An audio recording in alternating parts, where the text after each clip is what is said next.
जगण्यासाठी प्रत्येकाचा संघर्ष हा असतोच. अशात एखाद्या अवयवाचा व दृष्टीचा अभाव यामुळे हा संघर्ष तीव्र होतो. मात्र त्यावर मात करून सामान्य जीवन जगण्यासाठीचा लढा म्हणजे अस्तित्वाचा लढा. अस्तित्वाचा लढा या कार्यक्रमातून सिटी न्यूज हा संघर्ष सर्वांसमोर आणतोय. लढा अस्तित्वाच्या या भागात आपण भेटणार आहोत एका सेवानिवृत्त शिक्षकांना. देवी निघाल्याने दृष्टी गेली व अस्तित्वाच्या लढ्याला सुरुवात झाली.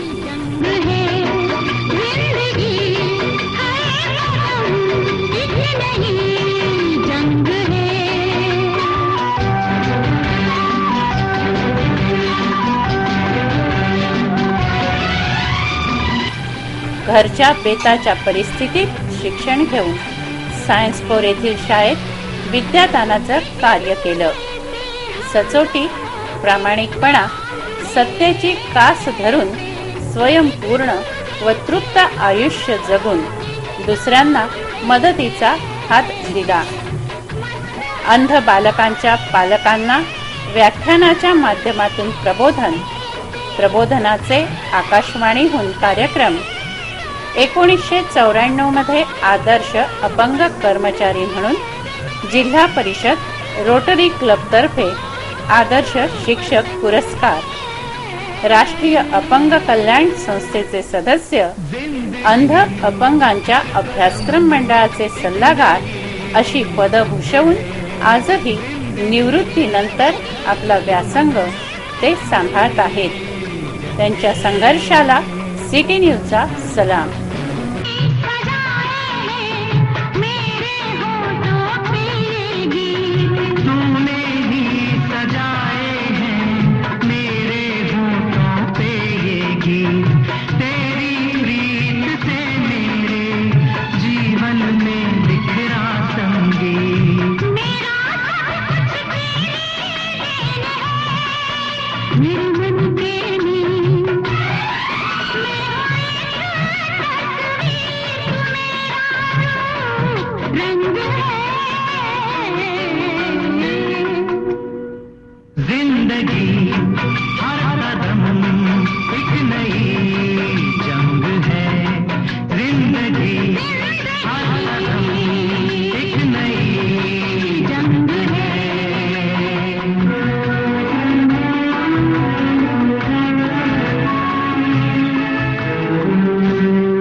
नमस्कार प्रेक्षक हो, लढा अस्तित्वाचा या कार्यक्रमात आपण नवीन व्यक्तींना भेटणार आहोत.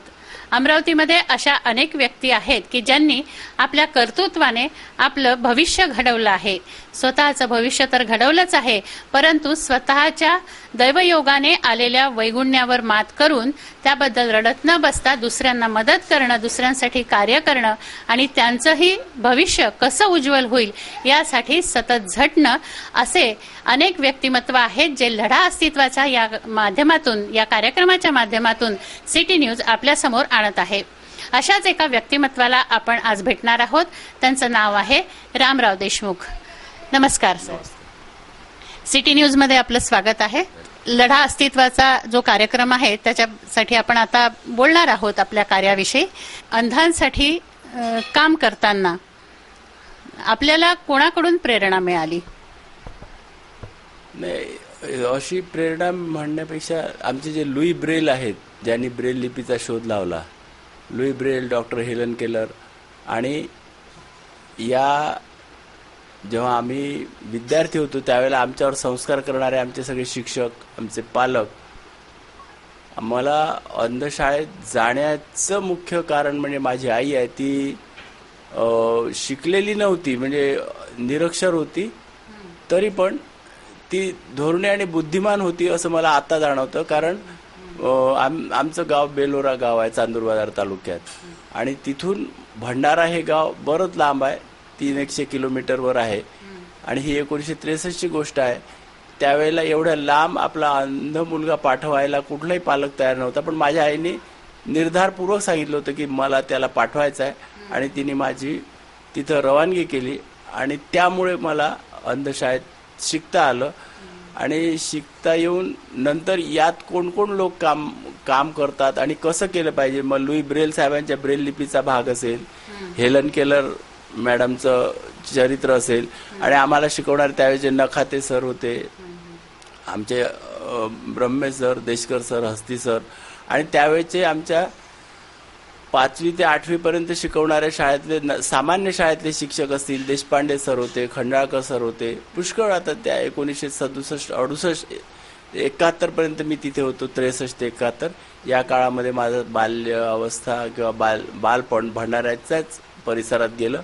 आणि तिथं मी 1971 साली 8वा वर्ग पासून वयाचे 18 वर्ष पूर्ण केल्यामुळे आणि शासकीय नियमाप्रमाणे 18 वर्षाच्या वरच्या व्यक्तीला वसतिगृहात राहता येत नसल्यामुळे, शाळेत राहता येत नसल्यामुळे मग मला ती शाळा किंवा तो परिसर सोडावा लागला.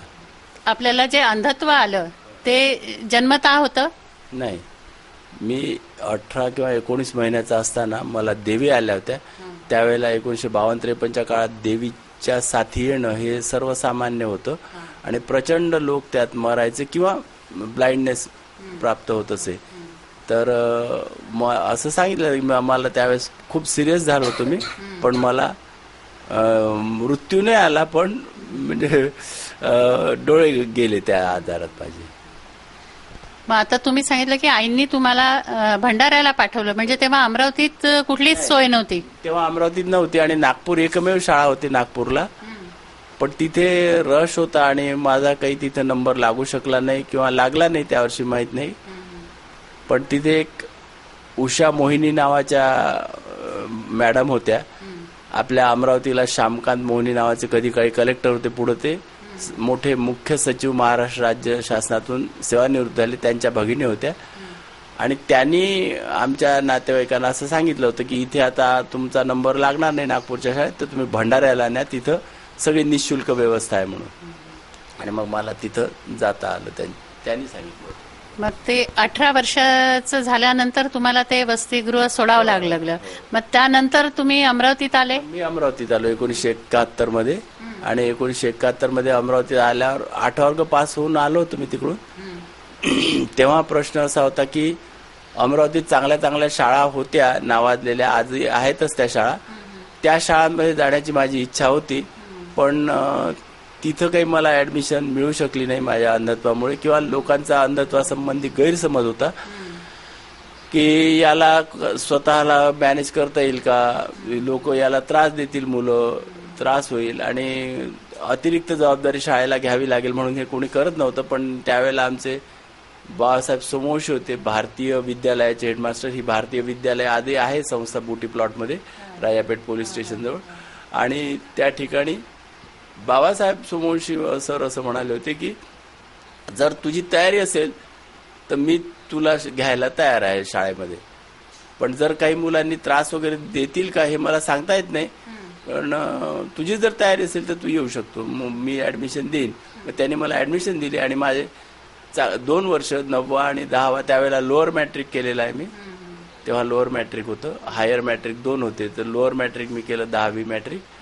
आणि त्या शाळेत माझे खूप चांगले दिवस गेले, मित्र मिळाले खूप चांगले, ते मित्र आजही माझे कायम आहेत.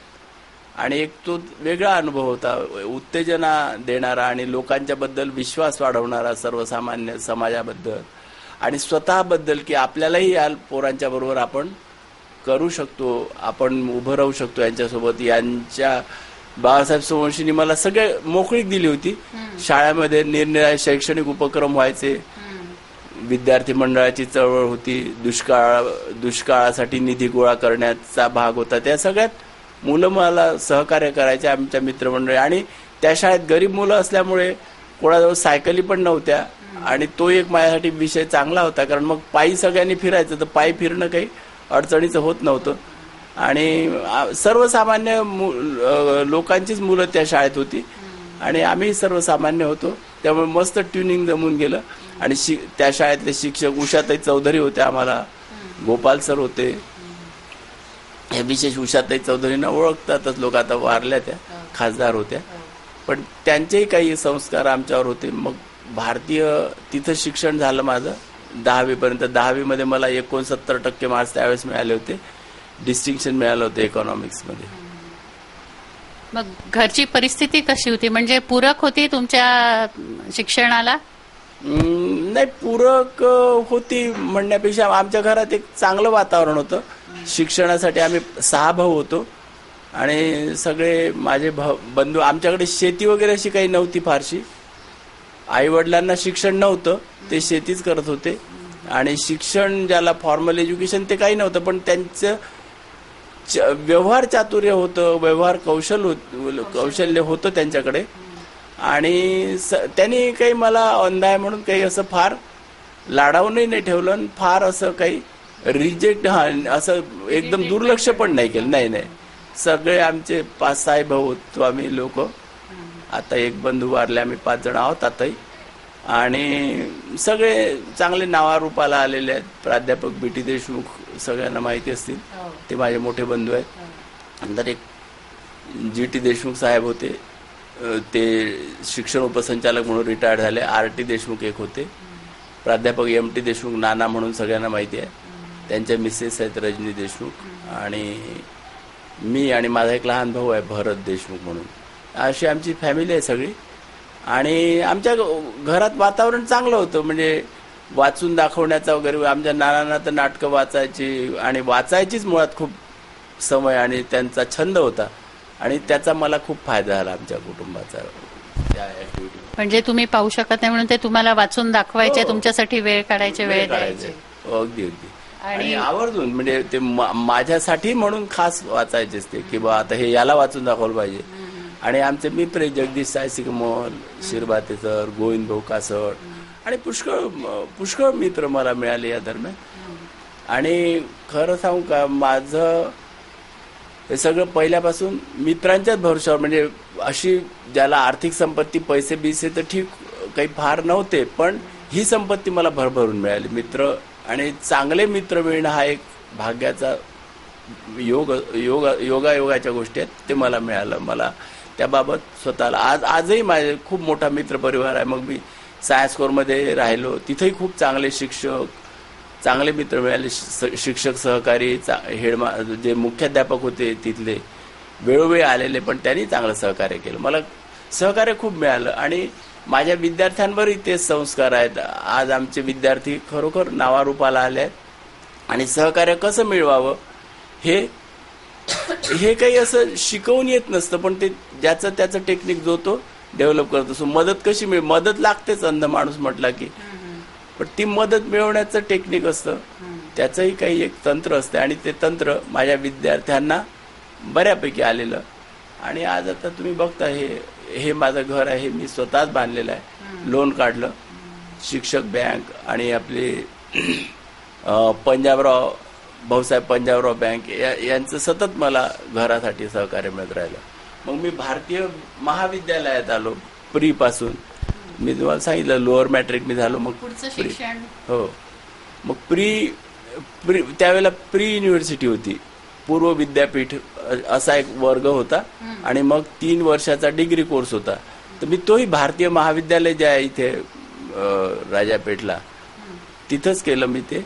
आणि Kane madam, Kherde madam, Ganolkar sir आणि सुआ पांडे वगैरे त्यावेळेला आमचे ते प्राध्यापक होते. आणि त्यांचे विशेष संस्कार होते. मी ब्रेल लिपीतच नोट्स घ्यायचो, कारण आमची परिस्थिती काही एवढी उत्तम नव्हती. टेप रेकॉर्डर वगैरे असं असतं हे ऐकलं होतं, पण मी कधी तो हात लावून पाहिला नव्हता टेप रेकॉर्डर.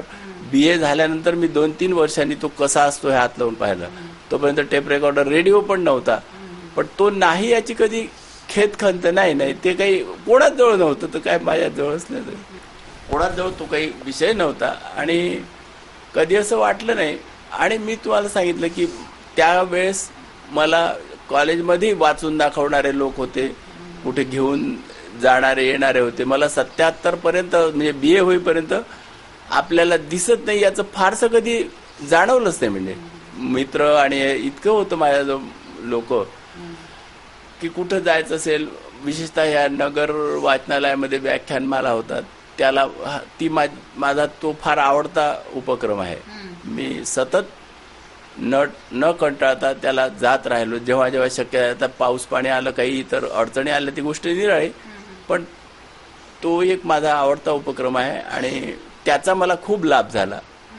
पुढं मग मी BA झाल्यानंतर मग लॉ कॉलेजला ऍडमिशन घेतली. पण पुढं मग लॉ कॉलेजमध्ये पुन्हा ती अडचण आली की इंग्रजी वाचायची अडचण. आता माझ्या मित्रांना वाचता येतच, प्रश्नच नाही, ग्रॅज्युएट होते, पण इंग्रजी वाचायला अडचण होते. लोक इंग्रजी वाचायला बघत नाही आपल्या अमरावतीकडे आणि इंग्रजी वाचून दाखवणारं कोणी मिळतही नाही. मग मला खरं म्हणजे मला वकील व्हायचं होतं, पण तो विषय मग मला बाजूला ठेवावा लागला. मग मी पुणा ब्लाइंड मेन्स असोसिएशन आहे इकडे पुण्याला एक, त्यांच्या टेक्निकल ट्रेनिंग इन्स्टिट्यूटमध्ये गेलो आणि तिथून मग मला त्या लोकांनी मार्गदर्शन करून मुंबईला टीचर्स ट्रेनिंग कोर्स होता अंध लोकांसाठी. त्या टीचर्स ट्रेनिंग कोर्ससाठी किंवा त्या अभ्यासक्रमासाठी, शिक्षक प्रशिक्षणाच्या अभ्यासक्रमासाठी पाठवलं. आणि मग 1980 मध्ये मी इथे सायन्स कोर हायस्कूलमध्ये लागलो. त्यावेळेला तिथं या स्कीमवरती, या योजनेवरती जागा होती आणि ट्रेंड शिक्षक उपलब्ध नव्हते आणि मी एकटाच असल्यामुळे माझं काम झालं त्याच्यावर.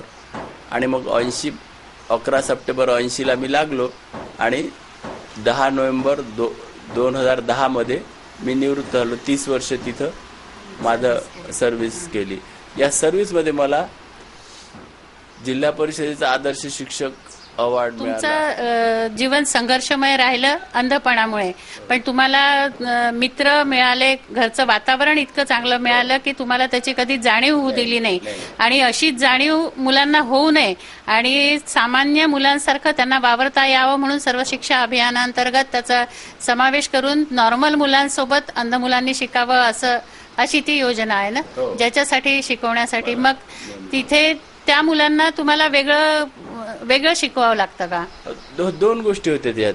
एक, त्या मुलांनी इतर मुलांच्या सोबत बसून शिकणे हे एक होतं आणि त्यांच्या काही विशेष गरजा असतात, जसं ब्रेल लिपी संबंधीच्या गरजा किंवा गणित हा विषय थोडा कच्चा असतो अंध विद्यार्थ्यांच्यासाठी किंवा त्याचं इन्फ्रास्ट्रक्चर त्या प्रमाणात आजही उपलब्ध नाही. त्यामुळे त्याच्यासाठी विशेष काही प्रयत्न करावे लागले. आणि मग मुलांना त्या बाबतीत काही सोयी सवलती मिळू शकतील का, त्यासाठी काही प्रयत्न करावे लागले. आणि एक माझ्या असं लक्षात आलं की आपण जर आपले वास्तविक अडचण जर घेऊन गेलो तर लोक त्याच्यातून मार्ग काढायला आपल्याला मदत करतात. फक्त ते त्यांना पटलं पाहिजे की ही खरी आहे, अडचण वास्तविक आहे आणि याच्यामुळे याची सोडवणूक अशी होऊ शकते. साधी गोष्ट मी तुम्हाला सांगतो की सामान्य शिक्षकांना फळ्यावर लिहावं लागतं, ते लिहितातच, पण ते लिहितात फक्त. आणि लिहिलं की इतर डोळस मुलांच्या ते कामी पडतं किंवा आकृती काढली तर डोळस मुलांना ते चटकन समजते. पण फळ्यावर लिहिलेलं अंध विद्यार्थ्याला एक्सेसिबल नसतं. ते जोपर्यंत एक तर शेजारच्या मुलांनी त्याला वाचून दाखवलं पाहिजे फळ्यावर काय आहे हे एक, किंवा जे शिक्षक फळ्यावर लिहितात त्यांनी ते बोलत बोलत लिहिलं पाहिजे, म्हणजे मग अंध विद्यार्थ्यांना त्या नोंदी करता येतात. आणि मग तशी सवय पडायला काही एक वेळ जातो. काही लोकांना ती पडते, काहींना पडतही नाही. पण जे सिन्सिअर शिक्षक असतात, संवेदनशील, ते शिक्षक मात्र या गोष्टीची नोंद घेतात. आणि मुलांच्या वरही आपल्याला तसे संस्कार करावे लागतात की हा असा आहे, तू याला फळ्यावरचं वाचून दाखवत जा. बऱ्याचदा शिक्षकांचा गैरसमज, कशाला बोलतो रे, मध्ये आवाज काढता. मग त्यांना ते कळावं लागतं की नाही, या वर्गात आता अंध विद्यार्थी हा त्याचा सोबती आहे, हा त्याला सांगत आहे. आणि मग ते वातावरण तयार होतं आणि सरावानी ते होऊन जातं. आणि सगळ्यात महत्वाचं याच्यामध्ये असं होतं की स्वतंत्रपणे या गोष्टीचं प्रशिक्षण देऊन ह्या गोष्टी येत नाहीत. पण जर तुमच्या बरोबर त्या एका विशिष्ट, आता साधारणपणे माझ्याकडे 7वीतले अंध शाळेतले मुलं नरेंद्र भिवापूरकरचे माझ्याकडे यायचे आणि 8वी पासून ते 8, 9, 10 आमच्या सायन्स कोर हायस्कूलमध्ये असायचे नॉर्मल मुलांसोबत. तर हे मुलं आल्यावर 2-3 गोष्टी याच्यामध्ये होत्या की त्या अंध शाळेचं आणि सायन्स कोर हायस्कूलचं अंतर जवळजवळ 3 किलोमीटर आहे. हे 3 किलोमीटर हातात काठी घेऊन येणं सर्वसामान्य माणसाला ही तशी काही फार महत्वाची गोष्ट वाटत नाही. येऊ शकतात, जाऊ शकतात, पण अंध विद्यार्थ्यासाठी ही गोष्ट मोठी आणि महत्वाची असते. आणि एकदा आपण येऊ शकतो एकटेपणानं, स्वतः स्वावलंबनाने येऊ शकतो कोणाच्याही मदतीशिवाय. ही गोष्ट जर एकदा आपल्याला पटली तर यातनं जो येणारा आत्मविश्वास आहे ना मॅडम, त्याचं काही आपण किंमतच करू शकत नाही. आणि हा आत्मविश्वासच माणसाला फार मोठं बळ देऊन जातो. मग जर आपण 3 किलोमीटर तिथून येऊ शकतो, आता तुम्हाला माहिती आहे तो रस्ता किती गजबजलेला असतो, तरी तिथे एकटेपणाने पोरं येतात जातात. आणि हे येत जात असताना एका बाजूला असं वातावरण तयार होतं की काही संवेदनशील लोक मग अरे तू बस आम्हाला तिकडे जायचं, शाळेत चालला तू, त्यांना माहिती असतं जाता येतात कुठे जातात काय, तर स्कूटरवर घेणं, त्याला आणून सोडणं किंवा पोहोचवून देणं किंवा जिथपर्यंत शक्य असेल तिथपर्यंत. हे एक वातावरण, हे तुम्ही तसं खास प्रशिक्षण देऊन ते होत नाही आणि झालं तरी त्याचा फारसा उपयोग होत नाही. हे एक. दुसरं, त्यांचे जे काउंटर पार्ट्स असतात त्यांच्या बरोबरीचे मुलं, त्या वर्गातले ते मुलं एकदा मित्रत्व झाल्यावर फारसा विचार करत नाही हा अंध आहे किंवा डोळस आहे किंवा काय आहे म्हणून, याला दिसत नाही, हे आपली जबाबदारी आहे, त्याला घेऊन जातील, आणून देतील. हे तसं तुम्ही वेगळं ट्रेनिंग घेऊन हे करू शकत नाही, पण ते आपोआपच येतं मुलांना. याची काय अडचण आहे किंवा हाही त्याला सांगू शकतो की तू मला हे सांग किंवा तू मला वाच, काय लिहिलं रे फळ्यावर. हे सहज, आणि मुलांमध्ये हे सहज घडणारी प्रक्रिया आहे. हे जेव्हा माणूस वयस्कर होऊन जातो, वय वाढतं, त्यावेळेला मग आपल्याला असं वाटतं की आपण कुठेतरी आदळू का, काहीतरी आपल्या अंगावर येईल का, काही त्रास होईल का, आपण ती हिंमत करू शकत नाही. पण त्या लहान वयात ती मुलं हिंमत करतात. कधी कधी लागतंही, काही थोडेफार किरकोळ अशी जखमा होतात, नाही असं नाही, पण हा खूप रेअर केसमध्ये होतं आणि त्याचं फारसं काही मनावर राहत नाही. आणि दुसरं, यातून एक सतत जात येत असल्यामुळे आमच्या शाळेतल्या शिक्षकांचा मला हा नेहमी सवाल असायचा की सर, ह्या मुलांना दिसत नाही पण हे धडकत का नाही एखाद्या वस्तूवर. तर तुम्हाला मी सांगतो की हा आता मी सांगतो हे थोडं प्रॅक्टिस करून पहा. बऱ्याचदा आपण जाता येता आपल्याला समोर काय आहे हे नाही कळत, पण काहीतरी आहे हे कळते. समोर दार आहे, भिंत आहे, झाड आहे हे नाही कळत, पण काहीतरी कळते, हे अडथळा हे कळते. हे कसं कळते? आपल्या चारही बाजूने दाब असतो एकसारखा हवेचा, तो असतो, हे आपल्याला तेव्हा जाणवतं. काहीतरी अनयुज्युअल असं वातावरण येतं, आपल्या कपाळ आपलं सेन्सिटिव्ह असतो, गाल सेन्सिटिव्ह असतो, त्याच्यावर असं काहीतरी येते, पण हे कळत नाही त्याला की समोर काय आहे. जेव्हा डोळस माणसाला ते कळते, पण याला नाही कळत, पण काहीतरी आहे एवढं मात्र कळते. आणि जिथं जो सेन्सिटिव्ह पार्ट आहे त्वचेचा तिथं कळते. पोटाला, छातीला कपडे घातलेल्या अवस्थेत ते नाही कळू शकत. पण त्याच्यामुळे एक होतं की तो धडकण्यापासून किंवा त्याचा अपघात होण्यापासून तो स्वतःला वाचवू शकतो. ही गोष्ट खूप लोकांच्या नोटीसमध्ये नसते कदाचित, पण हे असं घडू शकतं. आणि हे ट्रेनिंग कुठे देऊन देता येत नाही, ते आपोआपच होत असतं. आणि एकात्म शिक्षणाचा हाच मोठा फायदा. हो. आणि मग याचा परिणाम असा होतो की पुढे कॉलेजमध्ये वगैरे तर मग वेगळं काही नसतं, ब्रेल लिपी असते, त्याच्या सोबतीला नोट्स घेण्यासाठी ब्रेल लिपी असते, अन्यथा ऑडिओ व्हिडिओ साधनं असतात. आपल्याला थोडा ब्रेक घ्यायचा आहे. कार्यक्रमात घेऊया काही क्षणांचा विसावा. विसाव्यानंतर पुन्हा भेटू. पहा लढा अस्तित्वाचा.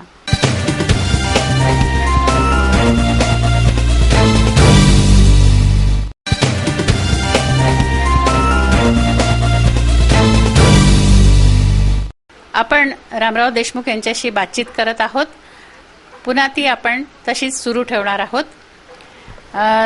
केंद्र शासन पुरस्कृत अपंग एकात्मिक योजना जी आहे त्या अंतर्गत आपली अपॉइंटमेंट झालेली होती. तर ही योजना काय आहे? या योजनेमध्ये असं आहे की मी जेव्हा लागलो 1980 मध्ये, तेव्हा 8 विद्यार्थी आणि 1 शिक्षक अशी त्यात तरतूद होती. एका शिक्षकाला म्हणजे 8 विद्यार्थ्यांच्या मागे 1 शिक्षक, आणि असं ते एक युनिट तयार होत होतं.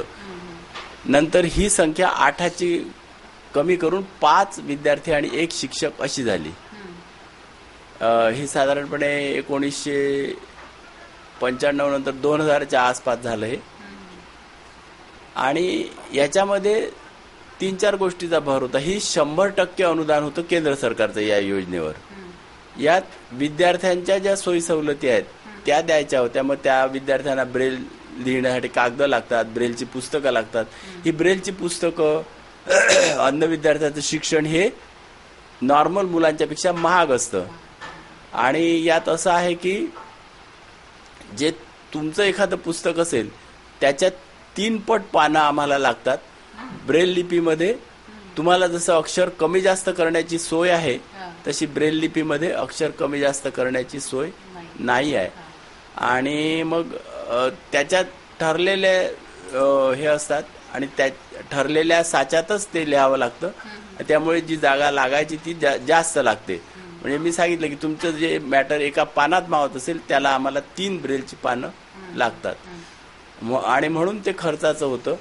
आकृत्या काढायच्या असतील त्या आकृत्या सगळ्या आकृत्या काढणं शक्य नाही, पण काही आकृत्या काढता येणं शक्य आहे. त्याच्यासाठी जाड कागद लागतो सेंच्युरी पेपरचा आणि तोही मग तुलनेनं महाग पडतो. तर केंद्र शासन पुरस्कृत एकात्मिक शिक्षण योजनेमध्ये विद्यार्थ्यांच्या संसाधनासाठी तरतूद होती. काही तरतूद शासन देणार आणि काही पालकांनी करावी अशी अपेक्षा होती. दुसरं, विद्यार्थ्यांना जे शैक्षणिक उपकरणं विकत घ्यायचे आहेत ते उपकरणं घेण्यासाठीही तरतूद होती. आणि तिसरं, जो शिक्षक नेमायचा आहे, आता मी जसं जिल्हा परिषदेने मला नेमलं होतं, पण जिल्हा परिषदेवर माझ्या पगाराचा भार नव्हता.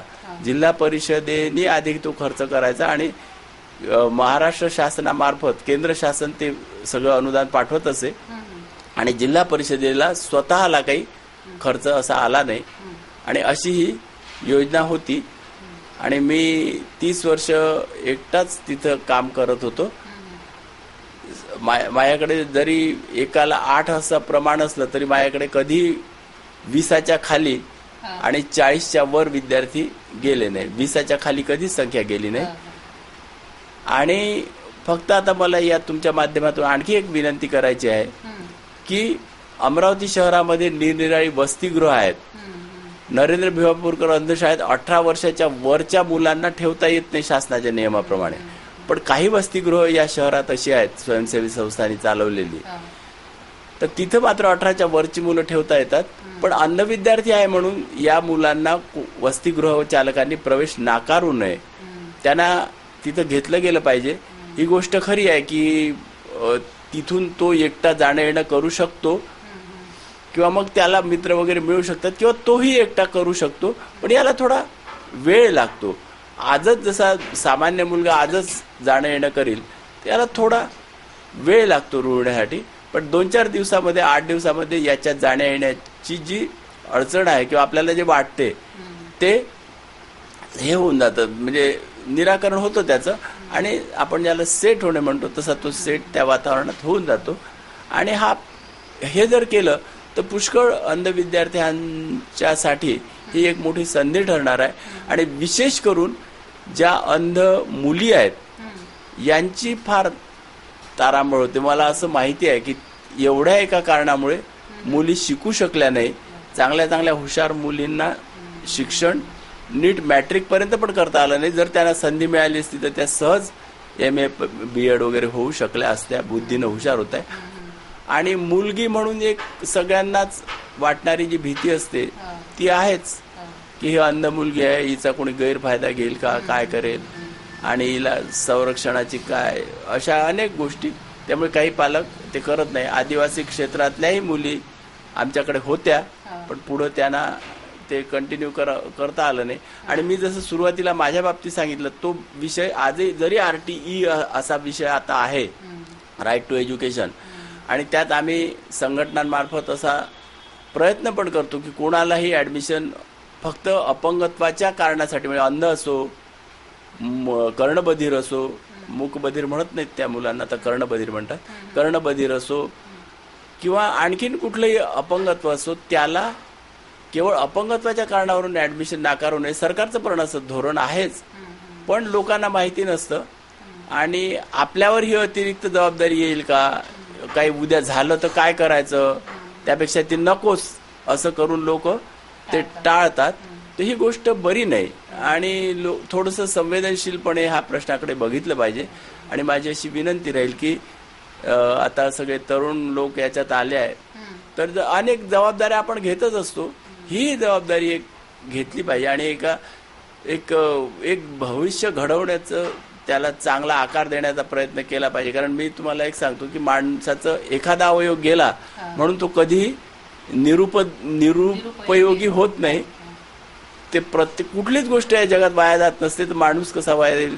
पण त्याला मी मगाशी जो आत्मविश्वासाचा मुद्दा सांगितला, तो एकदा आत्मविश्वास आला ना की सगळ्या गोष्टी होतात. आज हा असा विषय आहे आणि म्हणून मला या बाबतीत अशी विनंती करायची आहे की हे वसतिगृहामध्ये, किंवा मग जर तसं नसेल तर सरकारला आमची अशी विनंती राहील की सरकारने अशी वसतिगृह चालू करावीत, खास डिसेबल्ड फ्रेंडली हॉस्टेल्स असू शकतील ते सुरू कर. म्हणजे 3% रिझर्वेशन आहेच अपंगात, ते तर भरावंच, पण ते भरूनही अजून मुलं शिल्लक आहेत. आणि विशेषतः महिला आहेत, ज्या अपंग मुली आहेत, कर्णबधिर असतील, व्हिज्युअली इम्पेअर्ड असतील, त्यांच्यासाठी ही व्यवस्था झाली पाहिजे. आणि शक्य नसेल तर महिलांसाठी खास प्रयत्न करून उघडले पाहिजे. अनुदान मिळत नाही म्हणून NGO काही फार त्यात पडतील असं नाही, कोणी उघडलं तर ते फार चांगलं होईल. पण सरकारने पुढाकार घेऊन असं जर काही करता आलं तर ते या मुलींच्या दृष्टीने फार चांगलं होईल असं मला वाटतं. सर्व शिक्षा अभियान जे सुरू केलं शासनाने की अंध मुलांना सर्वांमध्ये वावरता यावं, पण त्याचा फायदा असा एक झाला की बाकीच्या मुलांना पण त्याची सवय झाली. की आता आम्ही असे बऱ्याच लोकांशी भेटलोय की आम्हाला अपंगत्व अंधत्व आहे म्हणजे आम्हाला तुमची सहानुभूती नको, पण तुमचं वागणं असं असलं पाहिजे की ते आमच्यामध्ये आत्मविश्वास निर्माण करणारं असलं पाहिजे. तर तो आत्मविश्वास मुलांमध्ये निर्माण करण्यासाठी आणि त्यांच्या पालकांना पण त्याच्याबद्दल तुम्ही मार्गदर्शन करता की त्या मुलांना कसं शिकवलं पाहिजे, कसं वाढवलं पाहिजे. मग शाळेमध्ये जे हे वर्ग घेतले जातात अंध मुलांचे, ते वेगळे असतात का, म्हणजे तो पूर्ण वेगळा वर्ग भरतो? आता सर्व शिक्षा अभियानामध्ये कसं झालं, आता RTEचा कायदा आला आणि सर्व शिक्षा अभियानात आता अपंगत्व असल्यामुळे त्यांना वेगळं शिकवण्या किंवा वेगळं टाकण्याची किंवा शाळेत येऊ नको म्हणण्याची काही सोय राहिलेली नाही. आणि आता इन्क्लुझिव्ह एज्युकेशन हा एक नवा कन्सेप्ट आला. की पूर्वी काय होत होतं की विद्यार्थ्यांनी शाळेच्या सेटअपमध्ये स्वतःला समाविष्ट करायचं. आता नवा इन्क्लुझिव्ह एज्युकेशन काय आलं की विद्यार्थ्यांच्या गरजेप्रमाणे शाळेने स्वतः बदलायचं. मग जर आता एखाद्या विद्यार्थ्याची गरज काय चष्मे असतील किंवा ब्रेल असेल तर ती ब्रेल त्याला त्याच्या जागेवर उपलब्ध झाली पाहिजे.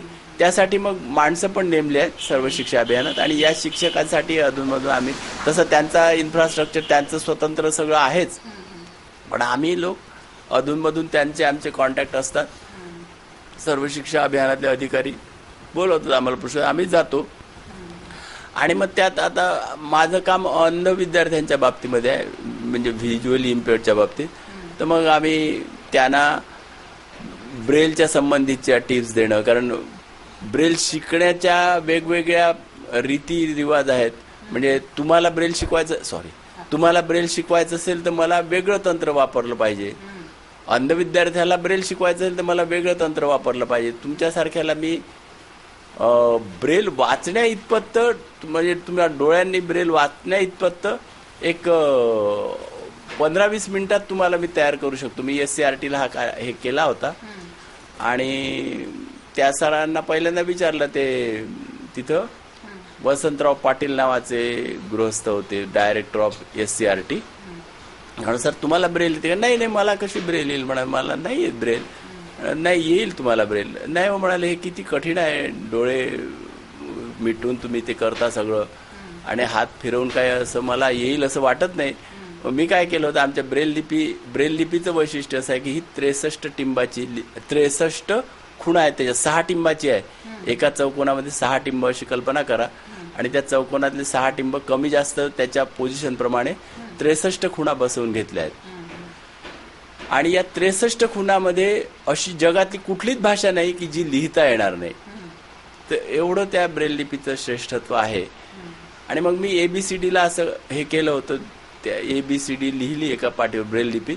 त्यांना सांगितलं की तुम्ही याला अशा खुणा करा, आणि मग त्या साहेबांनी केलं आणि एक वाक्य लिहिलं खाली. मग त्यांनी त्याच्यातून ते वाक्य असं वरती आय असेल तर त्यांनी इकडे आय मार्क केला पेनने, आणि आय गो टू स्कूल हे वाचता आलं. त्यांना वाचता आल्यावर त्यांना मोठा आनंद झाला. तो जो भाग असतो तो म्हणजे तुम्हाला शिकवण्याचं तंत्र वेगळं, एखाद्या बालकाला शिकवण्याचं ब्रेल लिपीचं तंत्र वेगळं, ब्रेल लिपी तीच असली तरी, आणि एखाद्या तरुण अचानकपणे अंधत्व आलेल्या माणसाला ब्रेल लिपी शिकवण्याचं आणखीन वेगळं तंत्र, असा तो भाग आहे. आम्ही तो कोणाला कसा अप्लिकेबल आहे ते आम्ही त्या ठिकाणी जाऊन तो हे करत असतो. तर या सर्व शिक्षा अभियानामध्ये ही एक चांगली कन्सेप्ट आहे की त्या मुलांच्या पर्यंत शाळा जाते किंवा त्या मुलांना शाळेत आणलं जाईल अशी त्यात तरतूद आहे. ते आणावं, त्या मुलांच्या सोबत त्यांनी बसावं, त्यासोबत शिकावं, पण त्यांनी सामान्य शिक्षण घ्यावं. पण याला आम्ही अतिरिक्त अभ्यासक्रम म्हणतो, प्लस करिक्युलम. हा प्लस करिक्युलम जसं दोन गोष्टी असतात. आता जेव्हा पोरगा नॉर्मल असतो तेव्हा त्याला ब्रेल लिपी किंवा हातात काठी घेऊन कसं चालावं, मोबिलिटी, हे शिकण्याची गरज नसते. पण याच्याकडे दुसरा अभ्यासक्रम, प्लस अभ्यासक्रम, याला शिकणं भाग असतं. कारण याला ज्या वेळेला सामान्य ज्ञान अवगत करून घ्यायचं आहे त्याच वेळेला आपल्या अपंगत्वावर मात करण्याची पण गरज आहे. आणि हे अपंगत्वावर मात करता येते. त्याची विशिष्ट टेक्निक आहे की लोकांशी संपर्क करावा कसा, स्वतःच्या नोट्स ब्रेल लिपीत घ्यायच्या कशा, ब्रेल लिपी लवकर लवकर लिहायचं कसं, ब्रेल लिपीची उपकरणं, आणि त्याच्याशिवाय तुमच्याशी मला कम्युनिकेट करायचं हा एक विषय आहेच. त्यामुळे मला असं करून चालत नाही की ब्रेल लिपी आली की झालं. जमलं तर मला टायपिंग शिकण्याची गरज आहे. मला टायपिंग आलं, पण टायपिंग शिकता येते. खरं म्हणजे मुळात टाईपरायटर हा अंध व्यक्तीसाठी शोधण्यात आला होता. मला वाटते काहीतरी 1880च्या वगैरे आसपास इटालीचे एक काउंटेस होती. त्या काउंटेसवर एका सरदाराचं प्रेम होतं आणि ती अंध असल्यामुळे तिला याच्याशी कम्युनिकेट करता यावं म्हणून यांनी टाईपरायटर शोधला होता. आणि ही अशी टाईपरायटरची मुळात कूळ कथा आहे. टाईपरायटर हा मुळात अंध माणसासाठी शोधण्यात आला होता. आज टाईपरायटर आता सगळीकडे झाला आणि आता कॉम्प्युटर आलं. तर सांगायचा मुद्दा एवढाच आहे की शिक्षणापासून कोणालाही वंचित राहता कामा नये. विशेष शाळा त्याच्यासाठी आहेतच, पण विशेष शाळांच्या मर्यादा अशा आहेत की आज किती संख्या आहे अपंगांची, ही जी संख्या आहे या एवढ्या संख्येला ह्या विशेष शाळा सामावून घेऊ शकत नाहीत. आणि म्हणून यांची बाहेर व्यवस्था झाली पाहिजे. आणि आज आता पालकांच्या मध्ये एक सुशिक्षितपणा किंवा एक सर्जनशील जागृती आली. त्यांना वाटतं की नाही, जर इथं होत असेल तर आम्ही प्रयत्न करू. स्वतः त्या मुलांच्या आया, त्यांचे वडील, त्यांचे भाऊ ब्रेल लिपी शिकतात. एवढंच काय, आमच्या शाळेमध्ये असं मी 2-3 उदाहरणं असे पाहिले की डोळस त्यांचे जे मित्र होते ते सहज तुला लिहिता येतं मला, ते शिकले, सहज शिकले. म्हणजे त्यांना काही हे नव्हतं काही, पण सर मला पण येते. त्यांना पुष्कळदा अशी जिज्ञासा असते. मुलं काय करतात, डोळे लावतात आणि ब्रेलच्या पुस्तकावरून हात फिरवतात. सर आता मी तर डोळे मिटले, मग मला का नाही वाचतायत. म्हणजे डोळे मिटून वाचण्याचा हा विषय नसतो. पण 8वी-9वीतल्या मुलांना निरागस असतात. त्यांना वाटतं की डोळे मिटले की होईल, पण मग त्यांना कळतं की असं होत नाही.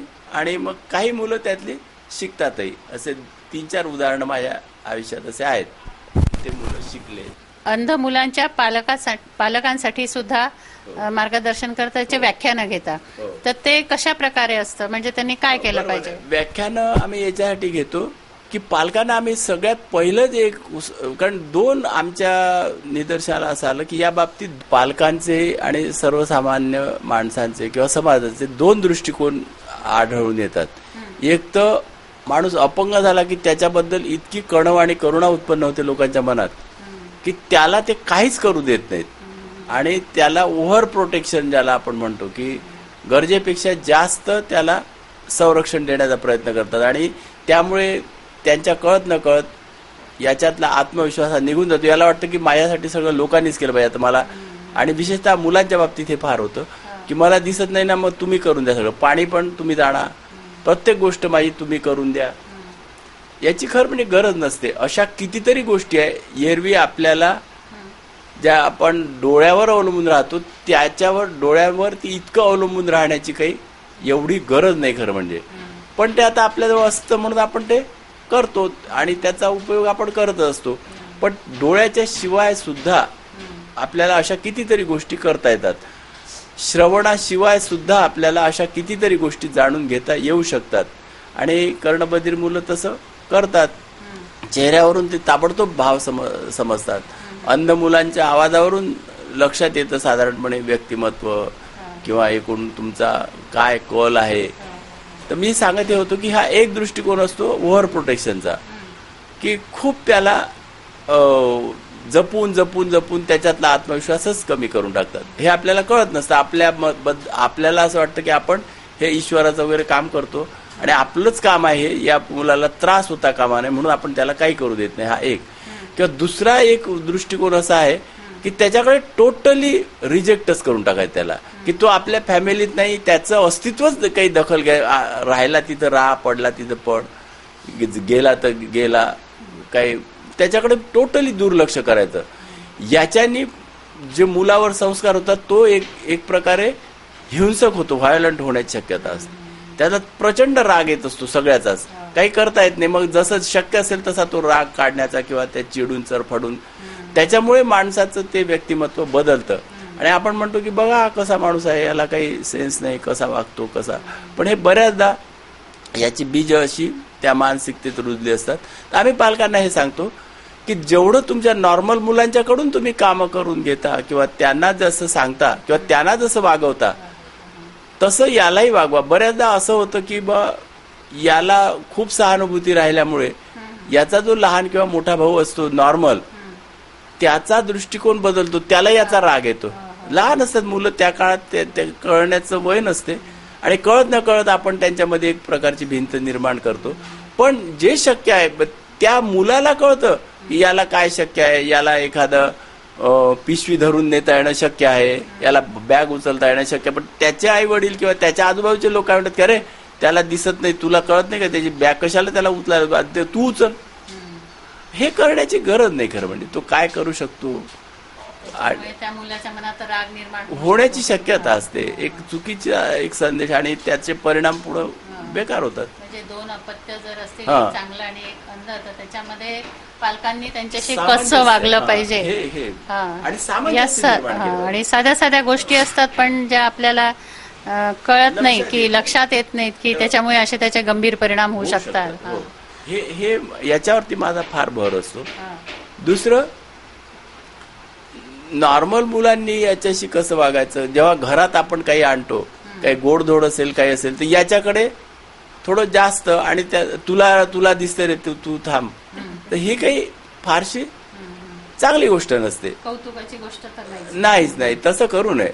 पण दोघांनाही सारखं की बघ हे तू घे, हे तू घे, याला असं समान वागवलं पाहिजे. आणि हा काही वेगळा नाही, तू काही वेगळा नाही, विनाकारण असं करू नये. किंवा असंही करू नये की आपलं नॉर्मल मुलं आहे त्याच्यावर अतोनात प्रेम करायचं आणि याला हळद हुडत करत राहायचं, हे बरोबर नाही. की जाऊ दे. आणि पुष्कळदा असं होतं, आता जसं मुलींच्या बाबतीमध्ये होतं की मुलगा आणि मुलगी यात लोक विनाकारण भेद करतातच, खरं म्हणजे काही गरज नसते, पण तो होत राहतो आपल्याकडून. तसं घरामध्ये असं होतं की याच्यावर पैसा द्यायचा नाही, तुला काय करायचं, शाळा शिकून नाही तरी काय भिकत मागशील, तुझं काय होणार आहे, तुझं काही होणार नाही. हे काही होणार नाही, हे काही होणार नाही आणि तुला काही येणार नाही, हे जर झालं तर मग त्याची पक्की गाठ पडते. आपल्याला आता आपल्या आयुष्यात काही होणे नाही, काय जे होईल ते होईल आणि आत्मविश्वास निर्माण करणं दूरच राहिलं. पण त्याला एकदम उलटी दिशा मिळू शकते, तर ते करू नये. तसंच पालकांनी या मुलांना विश्वासात घ्यावं, जसं इतर मुलांना, आपल्या सामान्य मुलांना विश्वासात घेतं तसं यांनाही घ्यावं. घरात चर्चा होतात, सगळ्यांच्या होत असतील, यांच्याही सोबत करावी. आणि त्याला काही आपण वेगळं आहोत अन्यथा आपल्याला जाणव दिलं. आणि दुसरं एक आमचा एक फॉर्म्युला असतो याच्यामध्ये, आम्ही 3AA फॉर्म्युला म्हणतो त्याला, एक्सेप्ट, ॲडजस्ट अँड अचीव, की तुम्ही पहिल्यांदा आपली डिसॅबिलिटी स्वीकारली पाहिजे. खूपदा असं होतं पालकांच्या बाबतीत की माझं मूल अपंग आहे, अंध आहे, माझ्या मुलामध्ये काही कमतरता आहे, हे सांगताना त्याला मोठे यातना होतात, हे कबूल करायला मोठं कष्ट पडतात आणि मग शक्यतोवर ते झाकण्याचा प्रयत्न करतात. आणि बरीच व्हिजन लॉस असला तरी पण ते असं म्हणतात की नाही नाही, हा काही अंध नाही, की याला दिसते. खरं म्हणजे त्याची नजर कमजोर झालेली असते कोणत्या तरी कारणानं, त्याला त्रास होत असतो, तो तक्रार करत असतो, पण त्याला सोंग करतो, हा याला असं नाही. आणि हे करू नये, त्याचं समजून घेतलं पाहिजे. आणि अपंग मुलांना याची जाणीव केली पाहिजे की तुला हे आहे, आता हे आहे, पुढचा मार्ग करा. मग पहिल्यांदा एक्सेप्ट, मग ॲडजस्ट. मग आता अंधत्व आलं ना, मग ब्रेल घे बाबा, आता तुझी नजर कमी कमी होत चालली, तुला नाही लिहिता येणार. हे स्वीकारताना मोठा त्रास होतो पोरांना की मला दिसत नाही असं म्हणताना त्रास होतो, मला ऐकायला येत नाही. चांगले नॉर्मल लोकही कबूल करत नाही एकदम, मला म्हणजे आता वयमानानं यांना होत असतं, पण कोणाला आपलं अपंगत्व एकदम कबूल करण्याची हे वाटते, ते वैषम्य वाटते काहीतरी कुठंतरी असं. तर ते हे ॲडजस्ट म्हणजे पहिल्यांदा एक्सेप्ट करा, मग ॲडजस्ट करा, मग ब्रेल घे, मग पांढरी काठी हाती घे, मोबिलिटी, तू एकटा जायला शिक, एकटं जाता आलं पाहिजे. आणि मला या निमित्तानं अशी विनंती करायची की आपले ट्रॅफिक अलीकडे खूप विचित्र झालाय. पूर्वी आम्ही या शहरातून हिंडलेलो आहे, एकट्याने हिंडलो आहे, आम्ही मुंबई पुण्यालाही गेलेलो आहे, जातही असतो, पण अलीकडे ही भीती वाटायला लागली.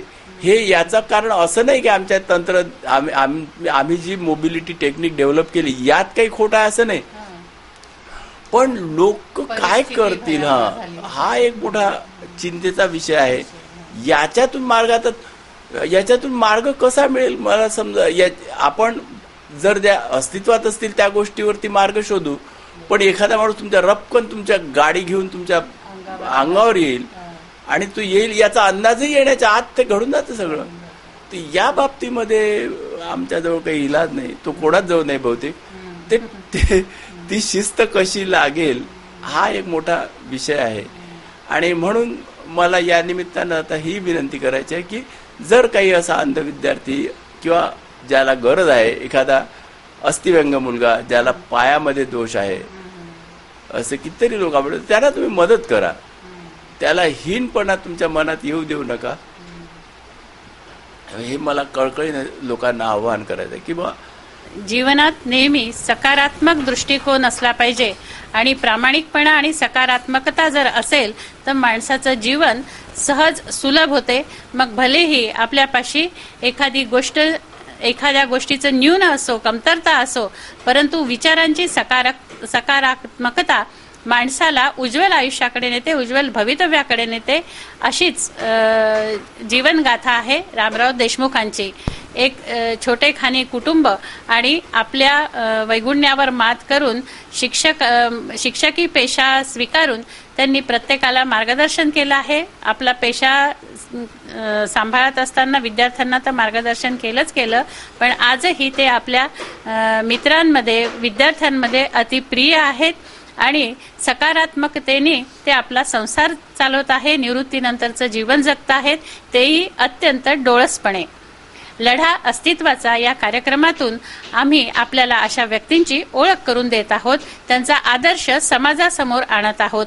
आज त्यांची मुलगी ही अभिमानाने सांगते की बाबांनी मला प्रामाणिकपणा शिकवला, सकारात्मकता शिकवली, जी आज अत्यंत आवश्यक आहे. आज विद्यार्थ्यांचे, मुलांचे विचार सकारात्मक असतील तर विद्यार्थ्यांच्या, मुलांच्या ज्या आत्महत्या होत आहेत आणि संवादाचा जो अभाव आहे तो संवाद जर सुरू होईल आणि सकारात्मकता जर प्रत्येकाच्या जीवनामध्ये येईल, बाळगेल प्रत्येक जण मनामध्ये, तर त्याचं आयुष्य खरोखरच सुखी जरी नाही झालं तरी त्याला पुढची दिशा नक्की सापडेल, असा हा आदर्श आहे. लढा अस्तित्वाचा या कार्यक्रमातून आम्ही असामान्य व्यक्तींची भेट आपल्याला घडवून देत आहे, त्यांचा आदर्श आपल्या समोर आणत आहे. आपल्या अवतीभोवती पण अशी माणसं असतील तर आम्हाला जरूर कळवा, आपण त्यांच्या कार्याची, त्यांच्या कर्तृत्वाची ओळख करून देऊ. आणि आपल्या सूचना प्रतिक्रिया असतील लढा अस्तित्वाच्या या कार्यक्रमाबाबत, त्याही आम्हाला अपेक्षित आहेत. सिटी न्यूज त्यांचं स्वागत करेल.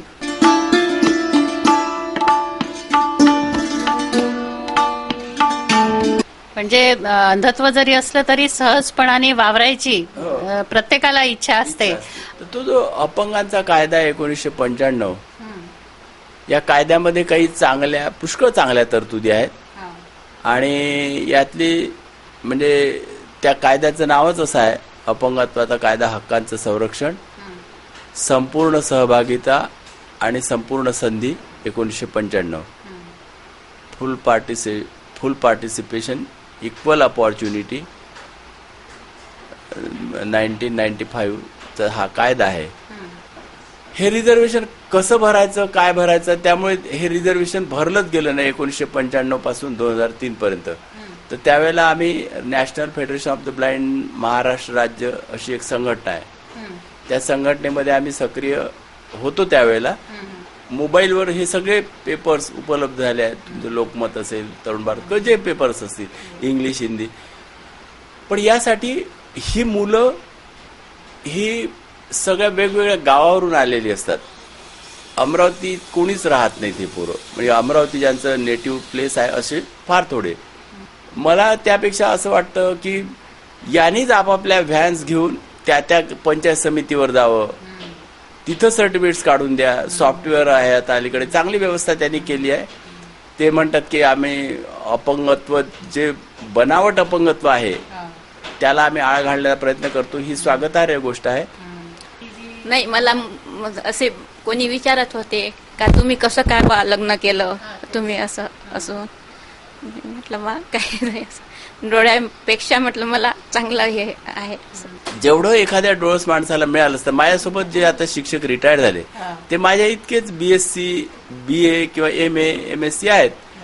आणि त्यांना जे जे मिळणं शक्य होतं ते तेवढं मला मिळालं. म्हणजे तशी माझी काही तक्रार नाही. अंधत्वामुळे माझं खूप मोठं, समजा मी डोळसही असतो समजा, तरी हेच मिळालं असतं. कारण माझ्या काय मिळालं असतं, माझ्या आता आमचे मित्र आहेत त्यांना काय मिळालं, एवढंच मिळालं. पेन्शन मिळाली, चांगली सर्व्हिस झाली, चांगली बायको मिळाली.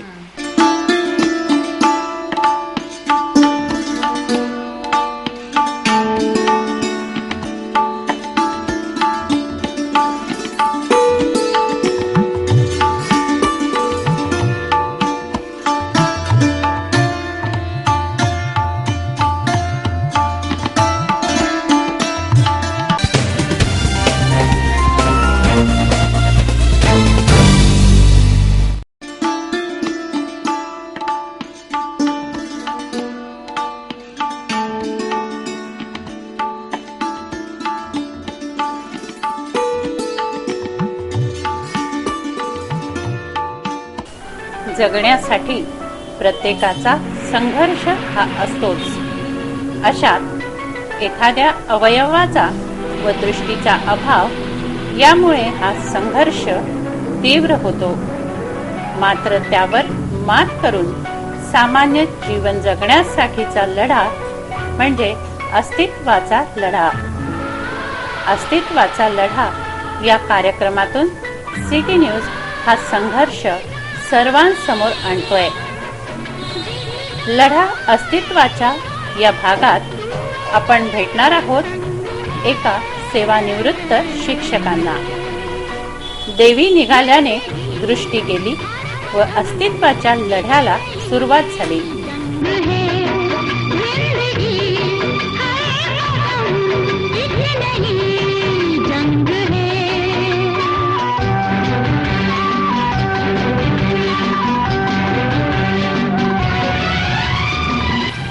घरच्या बेताच्या परिस्थितीत शिक्षण घेऊन सायन्स कोर येथील शाळेत विद्यादानाचं कार्य केलं.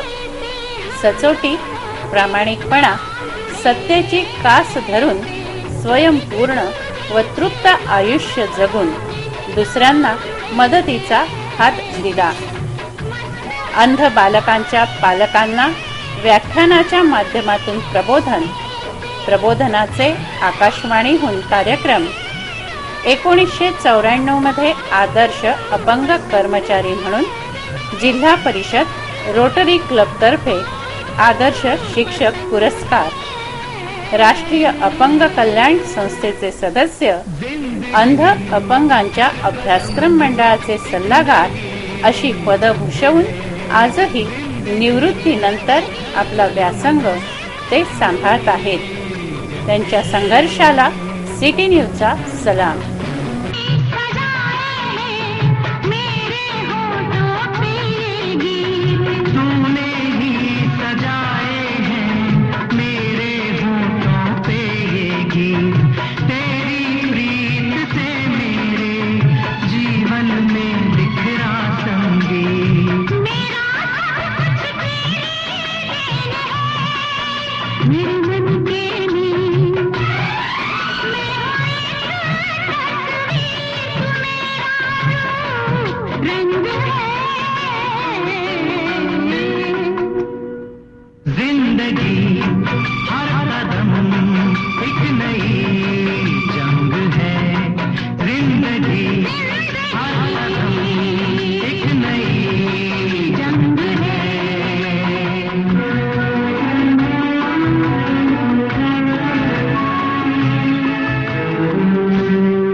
आपल्याला जे अंधत्व आलं ते जन्मतः होतं?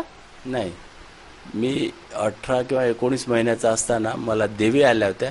त्यावेळेला 1952-53च्या काळात देवीच्या साथी येणं हे सर्वसामान्य होतं आणि प्रचंड लोक त्यात मरायचे किंवा ब्लाइंडनेस प्राप्त होत असे. तर असं सांगितलं की मला त्यावेळेस खूप सिरियस झालो होतो मी, पण मला मृत्यू नाही आला, पण म्हणजे डोळे गेले त्या आजारात माझे. आणि स्वतःबद्दल की आपल्यालाही या पोरांच्या बरोबर आपण करू शकतो, आपण उभं राहू शकतो यांच्यासोबत. यांच्या बाळासाहेब सोमवंशींनी मला सगळे मोकळीक दिली होती. शाळेमध्ये निरनिराळे शैक्षणिक उपक्रम व्हायचे, विद्यार्थी मंडळाची चळवळ होती, दुष्काळासाठी निधी गोळा करण्याचा भाग होता. त्या सगळ्यात मुलं मला सहकार्य करायचे, आमच्या मित्रमंडळी. आणि त्या शाळेत गरीब मुलं असल्यामुळे कोणाजवळ सायकली पण नव्हत्या आणि तो एक माझ्यासाठी विषय चांगला होता, कारण मग पायी सगळ्यांनी फिरायचं, तर पायी फिरणं काही अडचणीचं होत नव्हतं. मग घरची परिस्थिती कशी होती? म्हणजे पूरक होती तुमच्या शिक्षणाला? नाही, पूरक होती म्हणण्यापेक्षा आमच्या घरात एक चांगलं वातावरण होतं शिक्षणासाठी. आम्ही 6 भाऊ होतो आणि सगळे माझे बंधू. आमच्याकडे शेती वगैरे अशी काही नव्हती फारशी.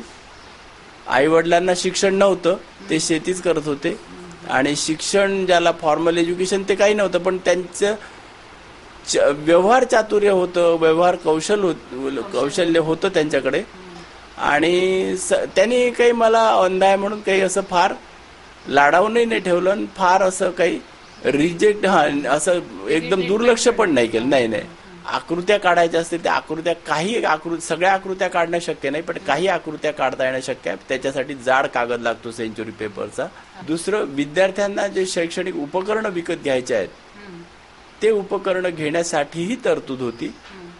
आणि तिसरं, जो शिक्षक नेमायचा आहे, आता मी जसं जिल्हा परिषदेने मला नेमलं होतं, पण जिल्हा परिषदेवर माझ्या पगाराचा भार नव्हता. कर्णबधीर असो, मूकबधीर म्हणत नाहीत त्या मुलांना, तर कर्णबधीर म्हणतात. कर्णबधीर असो किंवा आणखीन कुठलंही अपंगत्व असो, त्याला केवळ अपंगत्वाच्या कारणावरून ऍडमिशन नाकारू नये. सरकारचं पण असं धोरण आहेच, पण लोकांना माहिती नसतं. आणि आपल्यावर ही अतिरिक्त जबाबदारी येईल का, काही उद्या झालं तर काय करायचं, त्यापेक्षा ते नकोच असं करून लोक ते टाळतात. एखाद्या बालकाला शिकवण्याचं ब्रेल लिपीचं तंत्र वेगळं, ब्रेल लिपी तीच असली तरी, आणि एखाद्या तरुण अचानकपणे अंधत्व आलेल्या माणसाला ब्रेल लिपी शिकवण्याचं आणखीन वेगळं तंत्र, असा तो भाग आहे.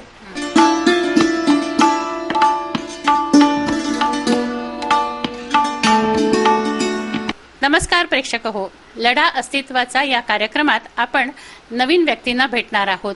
अमरावतीमध्ये अशा अनेक व्यक्ती आहेत की ज्यांनी आपल्या कर्तृत्वाने आपलं भविष्य घडवलं आहे. स्वतःचं भविष्य तर घडवलंच आहे, परंतु स्वतःच्या दैवयोगाने आलेल्या वैगुण्यावर मात करून त्याबद्दल रडत न बसता दुसऱ्यांना मदत करणं, दुसऱ्यांसाठी कार्य करणं आणि त्यांचंही भविष्य कसं उज्ज्वल होईल यासाठी सतत झटणं, असे अनेक व्यक्तिमत्व आहेत जे लढा अस्तित्वाचा या माध्यमातून, या कार्यक्रमाच्या माध्यमातून सिटी न्यूज आपल्यासमोर आणत आहे. अशाच एका व्यक्तिमत्वाला आपण आज भेटणार आहोत. आपण रामराव देशमुख यांच्याशी बातचीत करत आहोत. पालकांचे आणि सर्वसामान्य माणसांचे किंवा समाजाचे दोन दृष्टिकोन आढळून येतात. एक तर माणूस अपंग झाला की त्याच्याबद्दल इतकी कणव आणि करुणा उत्पन्न होते लोकांच्या मनात की त्याला ते काहीच करू देत नाहीत आणि त्याला ओव्हर प्रोटेक्शन ज्याला आपण म्हणतो की गरजेपेक्षा जास्त त्याला संरक्षण देण्याचा प्रयत्न करतात आणि त्यामुळे त्यांच्या कळत न कळत याच्यातला आत्मविश्वास हा निघून जातो. याला वाटतं की माझ्यासाठी सगळं लोकांनीच केलं पाहिजे. आता मला, आणि विशेषतः मुलांच्या बाबतीत हे फार होतं की मला दिसत नाही ना, मग तुम्ही करून द्या सगळं, पाणी पण तुम्ही जाणा, प्रत्येक गोष्ट माझी तुम्ही करून द्या. याची खरं म्हणजे गरज नसते. अशा कितीतरी गोष्टी आहे एरवी आपल्याला ज्या आपण डोळ्यावर अवलंबून राहतो त्याच्यावर, डोळ्यावरती इतकं अवलंबून राहण्याची काही एवढी गरज नाही खरं म्हणजे. पण ते आता आपल्याजवळ असतं म्हणून आपण ते करतो आणि त्याचा उपयोग आपण करत असतो. पण डोळ्याच्या शिवाय सुद्धा आपल्याला अशा कितीतरी गोष्टी करता येतात. श्रवणाशिवाय सुद्धा आपल्याला अशा कितीतरी गोष्टी जाणून घेता येऊ शकतात आणि कर्णबधिर मुलं तसं करतात. चेहऱ्यावरून ते ताबडतोब भाव समजतात. अंध मुलांच्या आवाजावरून लक्षात येतं साधारणपणे व्यक्तिमत्व किंवा एकूण तुमचा काय कल आहे.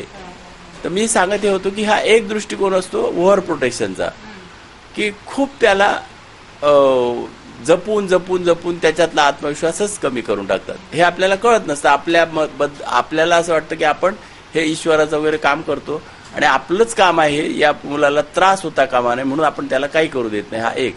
किंवा दुसरा एक दृष्टिकोन असा आहे की त्याच्याकडे टोटली रिजेक्टच करून टाकायचं त्याला, की तो आपल्या फॅमिलीत नाही, त्याचं अस्तित्वच काही दखल राहिला तिथं राहा, पडला तिथं पड, गेला तर गेला, काही त्याच्याकडे टोटली दुर्लक्ष करायचं.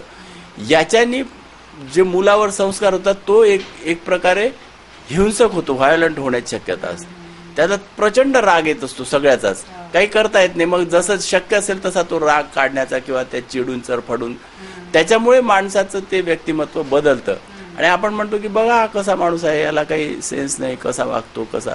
पण हे बऱ्याचदा याची बीज अशी त्या मानसिकतेत रुजली असतात.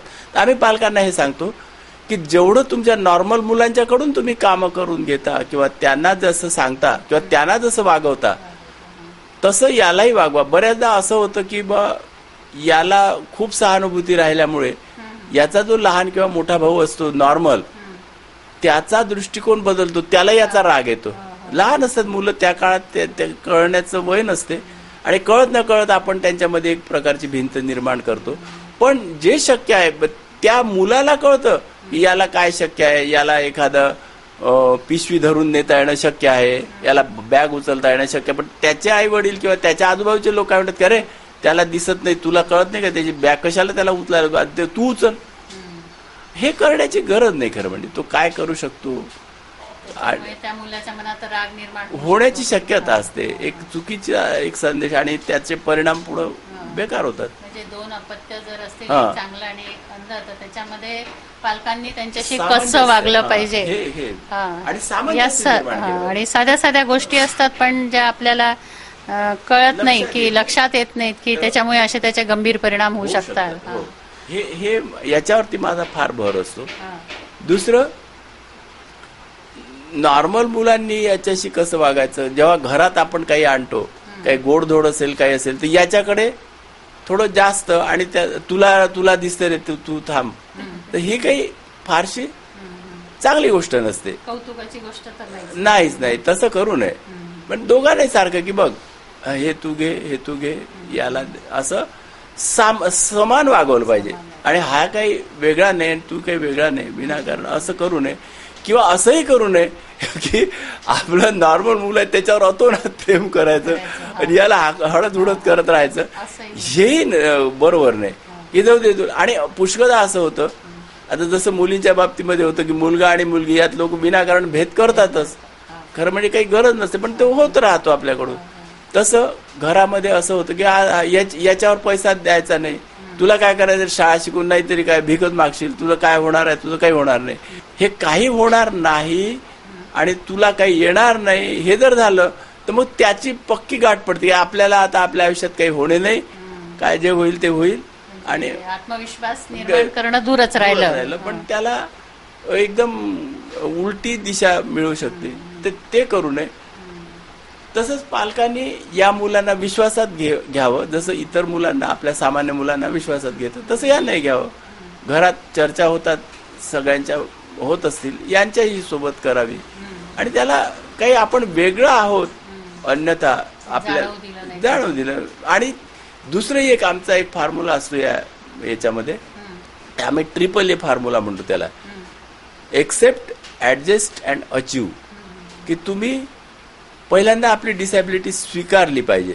खूपदा असं होतं पालकांच्या बाबतीत की माझं मूल अपंग आहे, अंध आहे, माझ्या मुलामध्ये काही कमतरता आहे, हे सांगताना त्याला मोठे यातना होतात, हे कबूल करायला मोठं कष्ट पडतात आणि मग शक्यतोवर ते झाकण्याचा प्रयत्न करतात. आणि बरीच व्हिजन लॉस असला तरी पण ते असं म्हणतात की नाही नाही हा काही अंध नाही की याला दिसते. खरं म्हणजे त्याची नजर कमजोर झालेली असते कोणत्या तरी कारणानं, त्याला त्रास होत असतो, तो तक्रार करत असतो, पण त्याला सोंग करतो हा याला असं नाही. आणि हे करू नये, त्याचं समजून घेतलं पाहिजे. आणि अपंग मुलांना याची जाणीव केली पाहिजे की तुला हे आहे, आता हे आहे, पुढचा मार्ग करा. मग पहिल्यांदा एक्सेप्ट, मग ऍडजस्ट.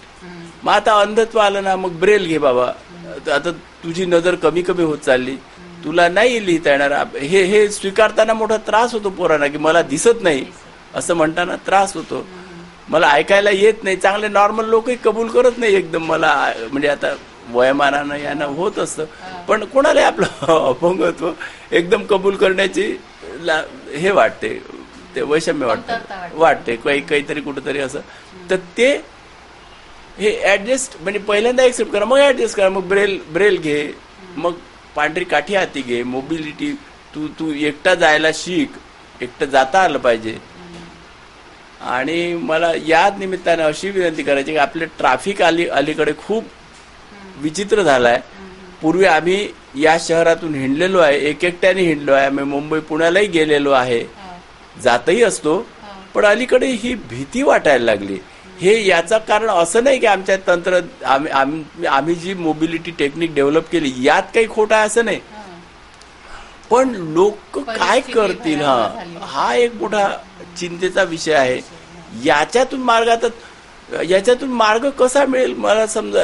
आपण जर त्या अस्तित्वात असतील त्या गोष्टीवरती मार्ग शोधू, पण एखादा माणूस तुमच्या रपकन तुमच्या गाडी घेऊन तुमच्या अंगावर येईल आणि तो येईल याचा अंदाजही येण्याच्या आत ते घडून जातं सगळं. तर या बाबतीमध्ये आमच्याजवळ काही इलाज नाही, तो कोणाच जवळ नाही बहुतेक. ती शिस्त कशी लागेल हा एक मोठा विषय आहे. आणि म्हणून मला या निमित्तानं आता ही विनंती करायची आहे की जर काही असा अंध विद्यार्थी किंवा ज्याला गरज आहे, एखादा अस्थिव्यंग मुलगा ज्याला पायामध्ये दोष आहे, असे कितीतरी लोक आवडतात, त्यांना तुम्ही मदत करा.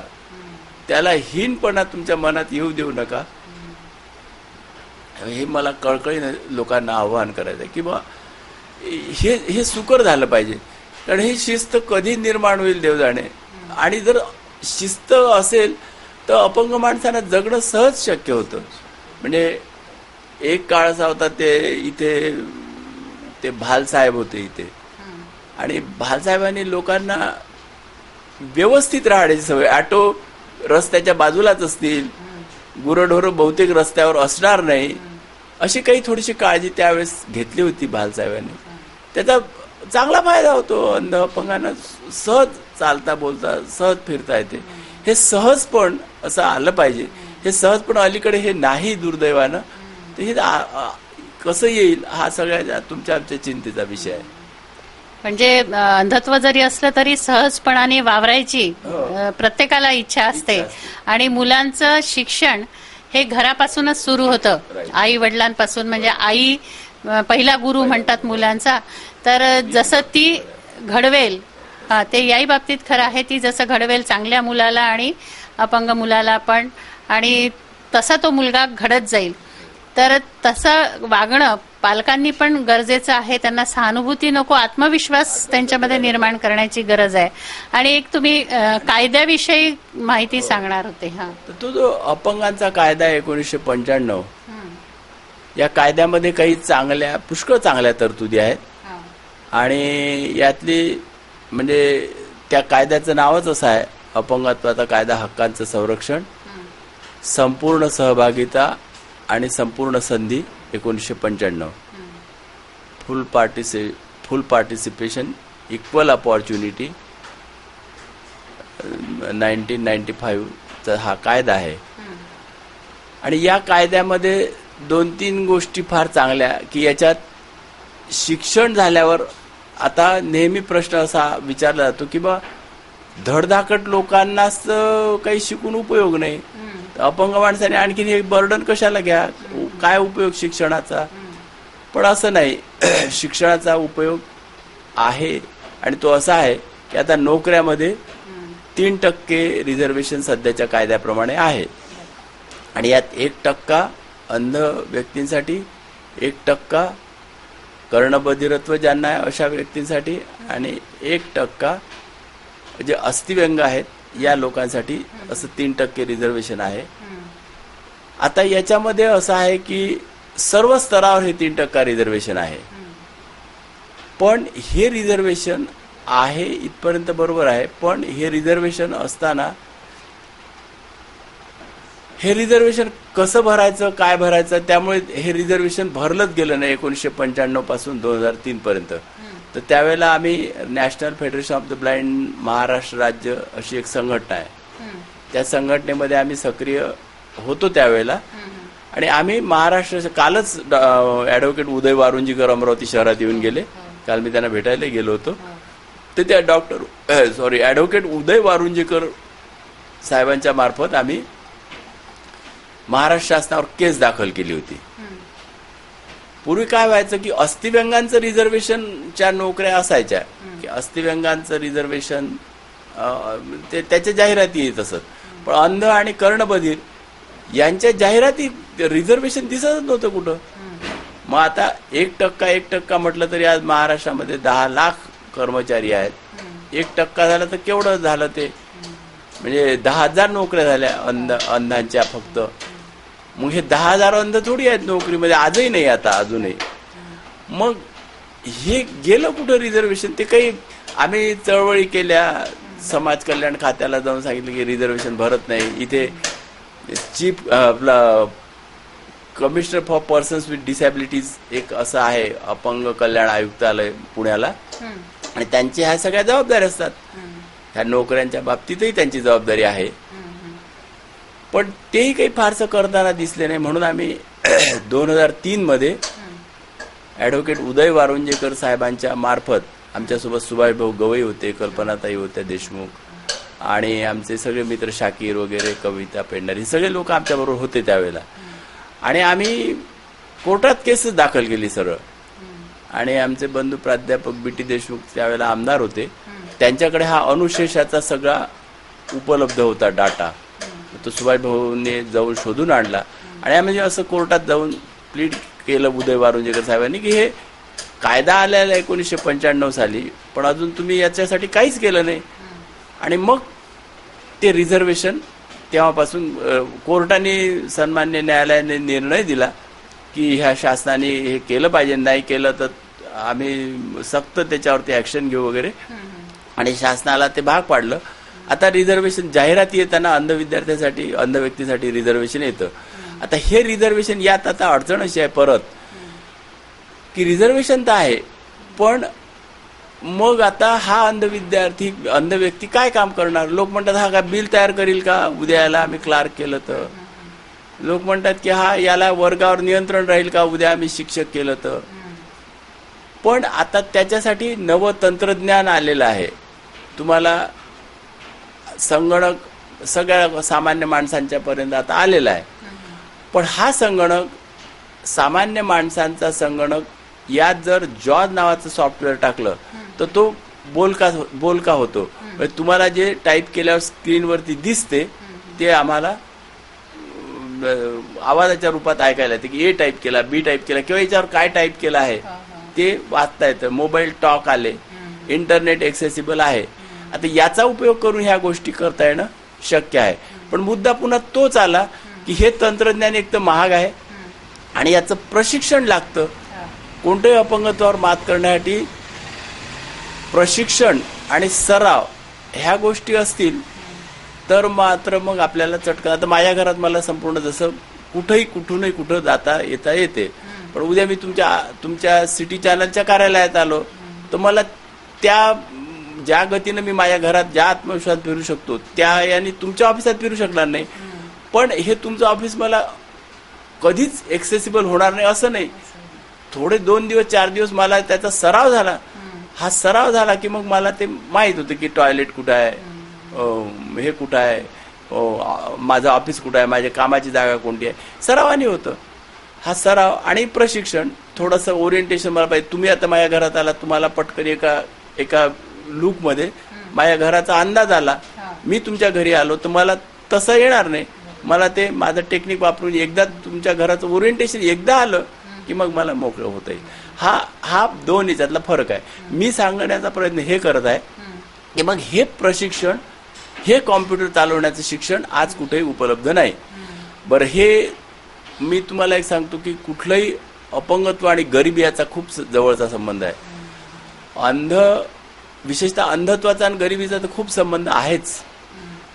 ज्या घरात अंध आहे त्या घरात गरिबी आहे किंवा गरिबी आहे म्हणून अंधत्व आहे असा परस्पर संबंध आहे. कार्यक्रमात घेऊया काही क्षणांचा विसावा. विसाव्यानंतर पुन्हा भेटू. पहा लढा अस्तित्वाचा.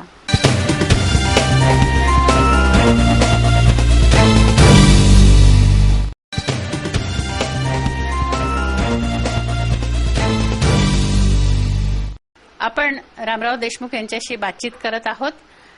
पुन्हा ती आपण तशीच सुरू ठेवणार आहोत. सामान्य माणसासारखं काम जर अंधांना करायचं असेल तर त्याच्यासाठी प्रशिक्षण नाही असं आपण सांगत होतात. तर ते प्रशिक्षण हे जे नवं तंत्रज्ञान येत आहे, विशेषतः संगणकासारखं, संगणक हा अंध व्यक्तींना वरदान ठरण्याची शक्यता आहे. म्हणजे आहेच तो, पण फक्त हे महाग आहे आणि महाग असल्यामुळे ते त्यांच्यापर्यंत पोहोचणं आणि त्याचं नीट प्रशिक्षण देणं याच्या व्यवस्था आज नाही आहेत दुर्दैवाने. ह्या झाल्या पाहिजे. त्या व्यवस्था व्हाव्या असं तुमचं म्हणणं आहे. हे प्रशिक्षणाच्या व्यवस्था व्हाव्यात. आता आमच्याकडे कॉलेज गोईंग पोर आहेत. जवळजवळ आज माझ्या माहितीप्रमाणे निदान आजच्या घडीला अमरावती शहरात 60-70 तरी विद्यार्थी निरनिराळ्या कॉलेजमध्ये शिक्षण घेत आहेत. ते 11वी-12वी पासून BA, कोणी LLB अशा प्रकारे. आणि हे शिक्षण घेत असताना यांच्या, आता मी जसं रिझर्वेशनचा उल्लेख केला तर त्यासाठी काही मार्गदर्शन लागतं. सर्वसामान्य मुलांनाही ते लागतं.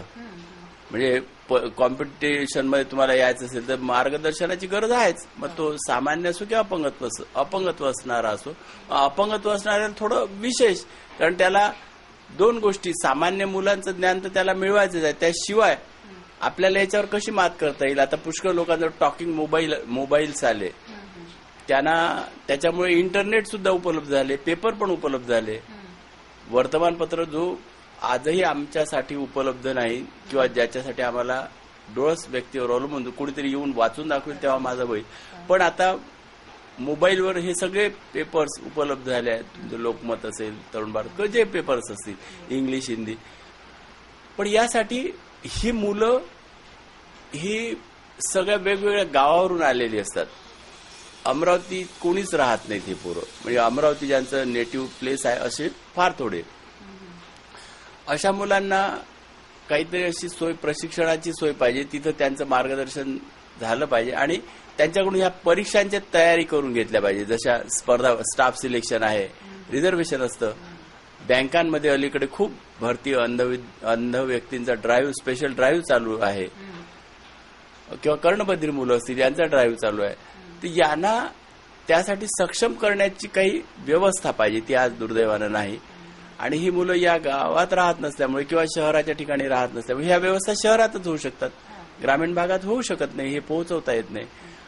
आणि याकडे लक्ष दिलं गेलं पाहिजे. मग ते समाज कल्याणही या योजना तयार कराव्यात, किंवा ज्या निरनिराळ्या आता पंचायत समिती लेवलवर, जिल्हा परिषद लेवलवर ह्या आहेत.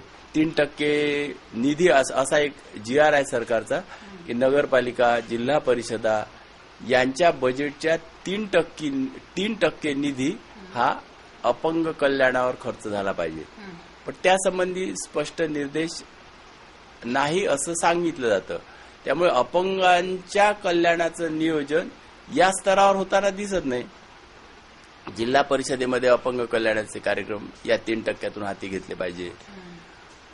नगरपालिका, महानगरपालिकेच्या स्तरावर घेतले गेले पाहिजे. तो 3% निधी आहे त्याचा असतो, ते त्यांनी हे कार्यक्रम वापरला जात नाही आणि तांत्रिकतेत अडकून बसतो. ते म्हणतात आम्हाला गाईडलाईन्स नाही, त्या प्रकारचं नियोजन होत नाही आणि मग कोणाचाच काही फायदा होत नाही. म्हणून त्या भागात लक्ष घातलं गेलं पाहिजे, अशी आमची एक विनंती या संदर्भात आहे.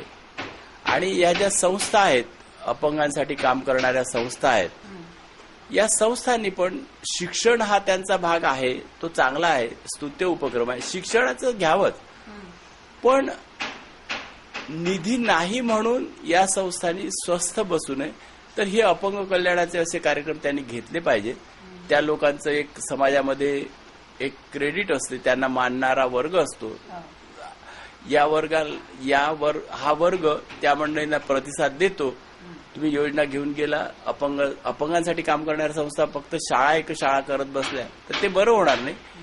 अपंगांच्या निरनिराळे कार्यक्रम घेतले गेले पाहिजे. अपंग मुली आहेत, महिला आहेत, असे कितीतरी अपंग लोक आहेत की ज्यांना खरोखर आधाराची गरज आहे. साधं मेडिकलचं कार्ड काढणं ही एक हरकुलिस टास्क आहे. तो पण एक की त्या आपल्या जिल्हा सामान्य रुग्णालयात यायचं, बुधवार असतो अलीकडे दिवस तो, आणि बुधवारी प्रचंड गर्दी असते, बसायला व्यवस्था नसते, फॉर्म भरायला त्यांच्याकडे माणसं नसतात, सगळी दयनीय अवस्था असते. आणि अशा अवस्थेमध्ये हे काढणं म्हणजे अंगावर काटा येण्यासारखंच आहे. तर याच्या संबंधी हे आपल्याला निराकरण करता येऊ शकते. ही व्यवस्था कुठेतरी बदलली पाहिजे. काहीतरी अस्ताव्यस्तपणा, सगळे उभं राहायला जागा नाही, प्रचंड गर्दी. एकाच दिवशी सगळ्या बोलावलं, कुठून गावावरून कुठून यावं लागते, धारणी, आणि तिकडून लोक येतात मेळघाटातून. की कसं असेल हे सगळं, इथे यायचं, राहायचं. मला त्यापेक्षा असं वाटतं की यांनीच आपापल्या व्हॅन्स घेऊन त्या पंचायत समितीवर जावं, तिथं सर्टिफिकेट्स काढून द्या. सॉफ्टवेअर आहे आता अलीकडे, चांगली व्यवस्था त्यांनी केली आहे. ते म्हणतात की आम्ही अपंगत्व, जे बनावट अपंगत्व आहे त्याला आम्ही आळा घालण्याचा प्रयत्न करतो. ही स्वागतार्ह गोष्ट आहे. पण हे इथं सगळे लोक एकदम प्रचंड गोळा होण्यापेक्षा हप्त्यातून एक दिवस, मग त्यांना आणखीन पुन्हा बोलावतात काहीतरी अमक्या दिवशी या टमक्या, हे फार कठीण असतं. हे ज्यांना होतच नाही आणि नुसतेच हेलपाटे फार त्रास होतो. ते काहीतरी त्याच्या बाबतीमध्ये केलं पाहिजे. आता नव्या कायद्याप्रमाणे रॅम्प वगैरे लावतात, ही चांगली गोष्ट आहे. चांगलं शासन. मला काय वाटतं नाही माहित आहे की धोरणाबद्दल आक्षेपच नाही आमचा काही. धोरणं चांगले आहेत सरकारचे, राबवले जात नाही. जी राबवणारी मंडळी आहे ना, त्यांचं काही प्रशिक्षण, ती अनास्था आहे. त्यांचं प्रशिक्षण होण्याची गरज आहे. काही लोकांना माहिती नसते म्हणून अडचण होते, आणि काही लोक काही करतच नाही म्हणून अडचण. त्यांना अपंग माणूस गेला की ब्याद आल्यासारखं वाटतं. हा दृष्टिकोन थोडासा बदलला पाहिजे. आणि आता नवा कायदा येत आहे परत या सेशनमध्ये. आता कालच त्या आपले केंद्रीय समाज कल्याणमध्ये त्यांना आपण थावर जे आहेत,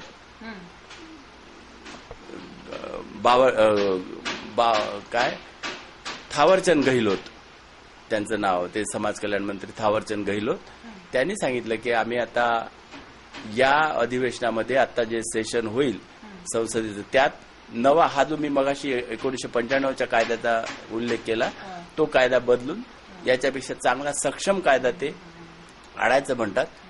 म्हणजे या सेशनमध्ये तो येणार आहे असंही त्यांनी सांगितलं. स्वागत आहे या गोष्टीचं, पण ते झालं पाहिजे, सेशन बसलं पाहिजे, कायदा आला पाहिजे. आल्यावर त्याची चर्चा झाली तर आपल्याला आता लोकसभा वगैरे टीव्हीवरून ऐकता येते, पण ते झालं पाहिजे, ते होईल, लोकांपर्यंत पोचलं पाहिजे. आणि ते चाललं पाहिजे सेशन. मला ती भीती वाटते. हा कायदा कधीतरी पासून, किती वर्षापासून यायचा होता, म्हणजे मला वाटते 2010 मध्ये वगैरेच यायचा होता, पण तो या ना त्या कारणानं कधी आरडाओरडा झाला, सभागृह गेलं की गेलंच, मग ते काही होत नाही. तर ते झालं पाहिजे. आता माहीत पण ते आणतात का काय, पण आला तर त्यांनी बरं होईल.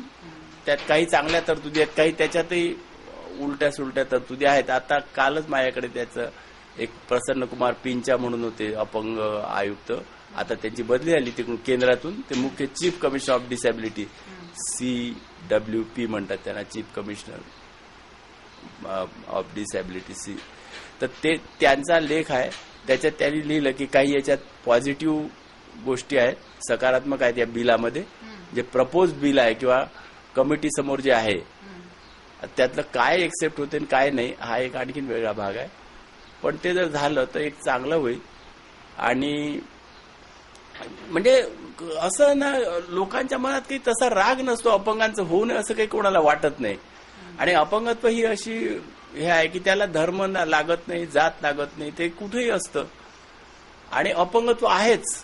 समाज किती प्रगत झाला तरी अपंगत्व विरहित समाज कधी नव्हताच, आणि तो आता पण नाही आहे, तो राहणार पण नाही बहुतेक, काही ना काही होत असतं. आणि मग ते त्याच्यासाठी विनोबाजी म्हणतात तसं संस्था नसल्या तरी चालतील, पण व्यवस्था पाहिजेत. आपल्याकडे व्यवस्थांचा अभाव आहे दुर्दैवानं. आपण म्हणजे सगळं स्ट्रगल करत सगळा संघर्ष करत नोकरी मिळवली आणि स्थिरता आली आयुष्यामध्ये.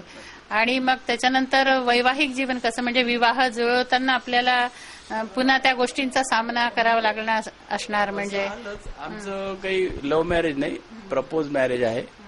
आणि ज्या वेळेला माझ्याकडे यांचा प्रस्ताव आला तर यांच्यापैकी कोणीतरी असं म्हणालं की आजकाल आता पुष्कळ इलाज निघाले आहेत, आणि आता जरी यांना दिसत नाही पण विज्ञानाचा प्रगती होते वगैरे, आणि मग ते होईल काहीतरी. मी त्यावेळेला असं स्पष्टपणे सांगितलं होतं की माझ्या बाबतीमध्ये काही होणार नाही, होण्याची शक्यता नाही. हे असं असेल तर तुम्ही असा निरोप तिकडे सांगा की माझ्या डोळ्यात काहीही, किती विज्ञानाने प्रगती केली अक्षरशः, तरी माझ्या याच्यामध्ये फरक पडण्याची शक्यता नाही. डॉक्टर मला नरेंद्र भिवापूरकर साहेबांनी तपासलं होतं लहानपणी नागपूरला, आणि त्यांनी सांगितलं होतं की याच्यासाठी आता डोळे दुरुस्तीचे प्रयत्न करू नका. याच्या माझ्या याच्यातल्या ते सगळ्या सिस्टीम करप्ट जळून गेल्या, आणि त्यात काही हे नाही, तर ते होणार नाही. मग ते प्रपोज मॅरेज होतं, आणि मग लग्नाला तसा काही, आणि मी हे एक मांडलं होतं की बा तुम्ही लोक जबरदस्ती करू नका. जबरदस्ती स्वखुशीचं असेल तर ठीक आहे, जबरदस्ती करू नका. आणि भलत्याच हे दाखवू नका. आता घर आता झालं माझं लग्न झाल्यावर आणखीन 8-10 वर्षानं, तेव्हा घर बिल नव्हतं.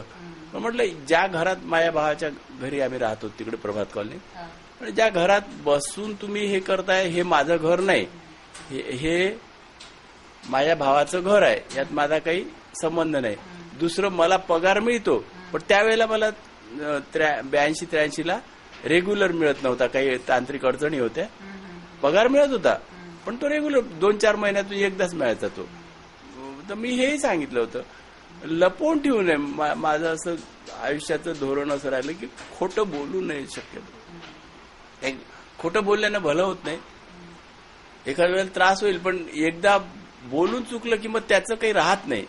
आपण खरं बोललं तर त्याचा पश्चाताप होत नाही, राहत नाही. नाही तर आपण खोटं काय बोललो ते आठवून बोलावं लागतं, अडचण होते ती. पण त्यापेक्षा प्रामाणिकपणे सांगितलं की असं नाही, असं आहे, तर तो विषय संपून जातो. आम्हाला या निमित्तानं मला या कौटुंबिकेच्या मध्ये हा विषय सतत राहिला की आपल्याला फसवायचं नाही कोणाला. म्हणजे नाही झालं तरी चालेल, खरं बोलून नाही झालं चालेल, पण उगाच खोटं बोलून हे याचं घर आहे आणि ही संपत्ती आहे आणि एवढं मग काय होत नाही, काय असं होत नाही काय, हा विषय नसावा. मी पालक लोकांनाही ते सांगतो की तुमचे जे लोक आहेत त्यांना तुम्ही फसवू नका, स्पष्ट माहिती द्या. खरं बोलून होणार असतील तर परिणाम भोगू, पण फसवून काही खरं नाही ते. रामराव देशमुखांच्या सहचारिणी चित्राताई यांच्याशी आपण थोडीशी त्यांच्याशी बातचीत करूया की एक दृष्टीहीन व्यक्तिमत्व स्वीकारताना म्हणजे दोघांचे डोळे होण्याचं काम म्हणजे स्वतःचं आणि आपल्या पतीचंही त्यांनी केलेलं आहे, तर ते स्वीकारताना आणि तिथून पुढे संसार करताना असं तुम्हाला म्हणजे इतरांपेक्षा वेगळं काय जाणवलं? काही जाणवलं तर नाही मला. म्हणजे तुम्ही सामान्य सारखंच हो. नाही मला असे कोणी विचारत होते का तुम्ही कसं काय लग्न केलं, तुम्ही असं असं म्हटलं वा काही नाही, असं डोळ्यापेक्षा म्हटलं मला चांगलं हे आहे. एकदा स्वच्छ असलं दोन्ही बाजूला की मग काही काळजी नसते. बरं हिचं कसं आहे, हिच्या घरी कोणीच नाही, हिचं स्वतःच असं फारसं कोणीच नाही. आणि काही असं एकदा विश्वास हा महत्वाचा असतो, एकमेकाबद्दल विश्वास आला की मग काही अडचण नाही. मला एकच मुलगी आहे आणि माझे दवाई आहेत, म्हणजे ती एम ए झाली, PhD करते आता, आणि माझे दवाई इंजिनियर आहे. म्हणजे तशी माझी काही तक्रार नाही. अंधत्वामुळे माझं खूप मोठं, समजा मी डोळसही असतो समजा तरी हेच मिळालं असतं, कारण माझ्या काय मिळालं असतं. माझ्या आता आमचे मित्र आहेत त्यांना काय मिळालं, एवढंच मिळालं, पेन्शन मिळाली, चांगली सर्व्हिस झाली, चांगली बायको मिळाली. आता माझी काही बायकोबद्दल फार तक्रार नाही. म्हणजे हा विषय असा आहे की आता जेवढं मिळणं शक्य होतं मला, समजा डोळस असतो, याच्यापेक्षा आणखी काही मिळण्याची फार शक्य स्वीकारल्यामुळे सगळं सहज शक्य हो होऊन गेलं, जगणं सोपं होऊन गेलं. हो. आणि सगळं आपले आजूबाजूचे जे लोक आहेत ना, आमचे मित्र, आमच्या कॉलनीतले लोक, चांगलं आपण कसं हे करतो याच्यावरती बरंच अवलंबून आहे असं मला वाटतं. की बा आपण लोकांशी संशय ठेवला, आपल्याला कोणी फसवेलच. कशाला फसवतील लोक, काही कारण नसतं ना. कोणी एकमेकाच्या सोबत आलं की आपण जर अशी भावना मांडली की मला दिसत नाही तर मला फसवतीलच, असं होत नाही. कोणी माझा मी तुम्हाला अनुभव सांगतो, महत्वाचा फारसा नाही पण मला खूप महत्वाचा वाटतो. 1900 मला वाटते 77-78 गोष्ट आहे. मी त्यावेळेला मुंबईला ट्रेनिंगला होतो आणि आता तिथे मुंबईत आपापलं सगळं आपल्याला करावं लागतं. मी रेल्वेच्या रिझर्वेशनचा फॉर्म भरायला गेलो स्टेशनवर. दिवाळीसाठी आधी रिझर्वेशन काढायचं गेलो, तर तिथं मला एक माणूस भेटला, म्हणता मला हा फॉर्म भरून द्या. तर त्यांनी तो फॉर्म घेतला, त्यांनी विचारलं, ती माहिती सांगितली, भरून दिली. आणि भरून दिल्यावर मग स्टेशनकडे ते तिकीट घ्यायला जा, तो फॉर्म घेऊन तिकीट घ्यायला गेलो. मग ते तिकीट घेतलं. मग तिकीट झाल्यावर मी म्हटलं की मला तुम्ही आता तुम्हाला कुठे जायचं? म्हटलं मला बस स्टॉपवर जायचं आहे, मला बस स्टॉपवरून माझ्या ठिकाणी जायचं होतं, एकटाच होतो. तर तो मला हात धरून घेऊन चालला. आता या दरम्यानच्या काळात काय झालं की कोणीतरी पोलिसला इन्फॉर्मेशन दिली की या असा अंध माणसाला एक माणूस घेऊन जात आहे. त्याचा फोटो तिथं लागला होता. ते असतात ना फोटो, त्या सावध राहा वगैरे, तर तसा फोटो लागला होता. आता मला 2दा त्यांनी त्याच्या खालून नेलं असं त्याचं म्हणणं आहे. आता मला त्याची नोटीस असण्याचं कारणच नाही, मला कसं कळेल? तर ज्या वेळेला पोलिसने त्याला हटकलं, तो म्हणाला की यांना तुम्ही विचारा की मी काही यांना त्रास दिलाय का? तर मी म्हणतो त्रास कशाला दिला हा माणूस, असं त्रास आता. तर मग तो म्हणाला की हे पोलीस आहेत तुमचे. आता आपल्याला आवाजावरून काही कळत नाही पोलीस आहे का काय, आवाजावरून थोडी कळतं. तर ड्रेस आणि त्याचा पेहराव लक्षात येतो, पण तो तुम्हाला येतो, आम्हाला कळण्याचं कारणच नाही. तर बोलणारी व्यक्ती पोलीस आहे मला माहित नाही. तुम्हाला बोलणारी व्यक्ती पोलीस आहे तुम्हाला कळलं नाही.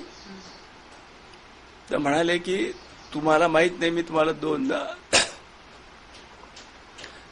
त्या तिथून घेऊन गेलो जिथे फोटो आहेत, माझाही फोटो आहे तिथं, हा तुम्हाला कळला नाही. तर पोलीसच म्हणाले की यांनी तुम्हाला काही त्रास दिला? म्हणून नाही, यांनी काही त्रास दिला नाही मला. आता बस स्टॉपला सोडणार होता. तर तो म्हणाला की मी बस स्टॉपलाच सोडणार आहे, आणि म्हणून तेव्हापासून माझा माणसाच्या माणुसकीवर खूप पूर्ण विश्वास आहे की अन्यथा आता तो फोटो आहे म्हणजे तो असेल काय असेल तो त्याचं त्याला असेल. गुन्हेगारी वृत्तीचा असणार असू तो, पण त्याच्यातही माणुसकी आहे. हे मला जास्त. आणि मी स्ट्रिक्टली व्हेजिटेरियन आहे. एकदा व्हिटीच्याच हॉटेलमध्ये एका मटन हॉटेलमध्ये मी शिरलो नकळत. आता वास आणि याच्या टेक्निकने आम्ही शिरतो की दरवाजा शोधून. तर तो माहित नाही, एक माणूस मला म्हणाला की तुम्हाला हे मटण वगैरे चालतं का. म्हटलं नाही हो मला ते चालत नाही. मग तुम्ही मटणाच्या हॉटेलमध्ये आला. तर म्हटलं यार मग मला तर ते ह्याच्यात जायचं होतं व्हेजिटेरियन. चला चला मी तुम्हाला सोडतो. नेऊन सोडून दिलं त्याने. आता ही जी माणसाची हे असते ना मदत करण्याची हो वृत्ती असते. हे खूप महत्वाचे वाटते मला. आणि हेच जपलं पाहिजे आपल्याला. म्हणजे दोन्ही बाजूने म्हणजे अपंगत्व असणाऱ्या व्यक्तींनी हे सांभाळलं पाहिजे. बऱ्याचदा आपल्याला असं. आणि हे शेवटी कसं आहे मॅडम, तुम्हाला काय अनुभव आले जगाचे याच्यावरच तुमचं सगळं मत चुकीचं बरोबर काय असेल ते. काही लोक आता माझ्या बाबतीमध्ये एकदा असं झालं होतं की काहीतरी माझ्या खिशातून 130 रुपये हरवले. माझ्या आयुष्यात कधी पैसे हरवले नाही, पण ते का माहित नाही कसे गेले. ते गेले पण 130 रुपये गेले आणि तो विषय संपला. 130 पण आता ते गेले, पण चोरले का काय झाले पण मला त्याचं हे नाही झालं. पण माणसाने माणसावर विश्वास ठेवला पाहिजे. जिथं आता आपण भारतात वापरत नाही पण अमेरिकेत वगैरे कुत्र्यांना मार्गदर्शक म्हणून वापरतात तिकडचे अंध लोक. आता कुत्रं जिथं एवढं इमानदार असू शकतं, आपण तर माणसं आहोत ना. आपल्याला काही असं. आणि माणसाच्या चांगुलपणावर विश्वास असलाच पाहिजे. कॉलनीत पण आम्ही असं पण असं हे नाही करत. घेत आम्हाला कुठेही कॉलनीत कुठेही कार्यक्रम असला ना बोलावल्याशिवाय तर बोलावतात. नाही बा. आता समजा नसतं बोलावलं तर आपल्याला काही कारण नव्हतं, पण ते बोलावतात. म्हणजे असं जाऊ दे बा हे काही खरं नाही किंवा हा येऊन काहीतरी आपल्या घरात तुटताट होईल कुठं काही असं नाही वाटत लोकांना. असा योगा पण शिकवतो. आता योगा शिकवतो म्हणजे काय, मी ते घेत असतो. आता आपण असं सांगितलं की तुम्ही अनुलोम विलोमला अशा अमुक एका स्टेजमध्ये बसा. तुम्ही नेमक्या कशा बसल्या हे काही कळण्याचं माझ्याकडे तंत्र नाही. पण जेव्हा मी बसतो तुम्हाला तर कळतं ना मी कसं बसलो. तुम्ही ते करून घेता बरोबर. आणि हे आहे आम्ही योगा असतो माझ्या कॉलनीमध्ये. आणि आता मी रिटायर्ड झालो, 4 वर्ष झाले. पण माझा या संस्थांशी संबंध आहे. आमचे मित्रमंडळी जगदीश सायसिक मला तुम्ही ओळखताच, तुमचे शिरवत. हो रिटायर्ड होणे म्हणजे निवृत्त जीवनही व्यस्त ठेवलेलं आहे. बऱ्यापैकी कॉन्टॅक्ट आहे. नाही तर वाचन आहेच. आणि वाचनामुळे माणसाचं काही कुठले पुस्तक म्हणजे माझ्याकडे ख्रिश्चन लिटरेचर येतं, मी तेही वाचतो. आणि मी सगळ्या धर्माच्या लोकांना सांगतो की तुम्ही तुमचं साहित्य ब्रेलमध्ये काढा. मंदिरांजवळ किती पैसे असतात, पण मंदिरवाले ब्रेलमध्ये छापत नाही. दासबोध, तुकाराम, आपलं केवढं मोठं समृद्ध साहित्य आहे सगळं, पण तुम्ही आम्हाला एक्सेस करून देत नाही. मी काही धर्माच्या लोकांना भेटलो, मुसलमानांना नाही मी सांगितलं, हिंदू नाही सांगितलं की तुमचं काढा ना तुम्ही, काय आहे लोकांना कळू द्या. आणि आम्हाला तो विषयच नाही. सगळे आम्ही सायन्स कोर्समध्ये असल्यामुळे तिथे 4 मीडियम होत्या, उर्दू, हिंदी, इंग्रजी, मराठी. आणि सगळ्यांचे आपले चांगले हो हो आधी बोलावतात ते लोक. रिटायर्ड झाले तरी आमचे फोन आणि असे संपर्क असतातच, येणं जाणंही असतात. लग्नाच्या पत्रिका वगैरे येतात. आणि विद्यार्थी आता माझ्याकडे 10वी नंतर विद्यार्थी सोडून जायचे, पण ते पोरं आजही आता सगळे मोठे म्हणजे शाकीरचं नाव तुम्हाला सांगितलंच, इंगोलेचं सांगितलं. आमचे एक प्राध्यापक काळे आहे इंदिराबाई मेघेमध्ये, तो आमचे विद्यार्थी कदाचित ओळखत असाल. प्राध्यापक काळे टोटली ब्लाइंड आहे, गोल्ड मेडलिस्ट आहे पॉलिटिकल सायन्सचा. आणि चांगला मस्त व्याख्याता आहे तिथे. एक चंद्रशेखर मेंडोले खामगावला आहे. 30 वर्षात पुष्कळ पोरं झाले, येऊन गेले. हो चांगले आहेत. हो म्हणजे माझ्यापेक्षा मोठे. आणि खरं आणि मला काय वाटतं नेहमी, मला अवॉर्ड वगैरे तर मिळाले शास्त्राचे, पण त्याहीपेक्षा जेव्हा विद्यार्थी लग्न करतो ना माझा, त्याची पत्रिक येते, तो मला खूप मोठा अवॉर्ड वाटतो. की एवढ्या दिवस 10वी होऊन आता तर कितीतरी दिवस झालेले असतात, त्याला नोकरी लागते, मग काहीतरी सरांची आठवण येते, पत्रिक घेऊन आला की मला तो खूप अवॉर्डपेक्षाही मोठा आनंद होतो. एवढी मध्ये गॅप गेल्यानंतर आपली आठवण ठेवली, हे मला खूप महत्वाचं वाटतं. तुम्ही म्हणजे जेव्हा बाहेर समाजात वावरत होते तेव्हा असं लहानपणी तुम्हाला असे कधी प्रसंग आले का की बाबा येत नाहीत किंवा येऊ शकत नाहीत किंवा असं काही कधी घडलं का की ज्याच्यामुळे तुम्हाला खूप दुःख झालं किंवा आनंद झाला, असे प्रसंग तुमच्या जीवनात आले? हा, तसे प्रसंग आलेत. म्हणजे माझ्या ज्या मैत्रिणी वगैरे होत्या त्यांचे वडील त्यांना शाळेत सोडून द्यायचे, हे करायचे. पण मला हे काही दिवस पर्यंत वाटलं की आपले वडील येऊ नाही शकत. म्हणजे शाळेत सुद्धा आई वडिलांना बोलावलं तर आईच यायची. बाबा फक्त 10वीच्या पेपरच्या वेळेस आले होते. आणि मग नंतर हळूहळू त्यांनी जी मला संघर्ष करण्याची जी शक्ती दिली ती म्हणजे मला आतापर्यंत अजूनही म्हणजे एक गर्व असतो की नाही, आपले वडील आहे म्हणून आपण आहोत. आणि आयुष्यासोबत आता कसं संघर्ष करावं प्रत्येक ठिकाणी. आता बाबांनी सांगितलं जसं की वाचनाची सवय, त्यांच्यामुळेच मला वाचनाची सवय लागली. त्यांच्या रोज पेपर आला की वाच. पहिले कंटाळा यायचा मला की काय नेहमी नेहमी मला वाचायला लावतात आणि येऊन जाऊन ते मला लेख वाचायला लावायचे. त्यातलं मला अ आणि ब काही समजायचं नाही लहान असताना. मग हळूहळू मग मी म्हणजे त्यामध्ये माझा इंटरेस्ट वाढत गेला. मग कोणतं पुस्तक आलं किंवा काही आलं तर बाबा पहिले वाचून घे. कोणती पत्रिका आली हे आलं. त्यांच्यामुळे माझं इंग्लिश सुद्धा स्ट्रॉंग झालं. इंग्लिश सुद्धा मी हे करायची. आणि मग हळूहळू त्या सर्व गोष्टी मला म्हणजे सवय होऊन गेली. आणि मग कुठे बँकेत जायचं असेल, कुठे रेल्वेचं फॉर्म भरायचं असेल, काही करायचं असेल तर आता ती इतकी सवय पडून गेलेली आहे की आता मी त्या मैत्रिणींना बघते की त्यांना या गोष्टी जमत नाही पण त्या गोष्टी मला जमतात.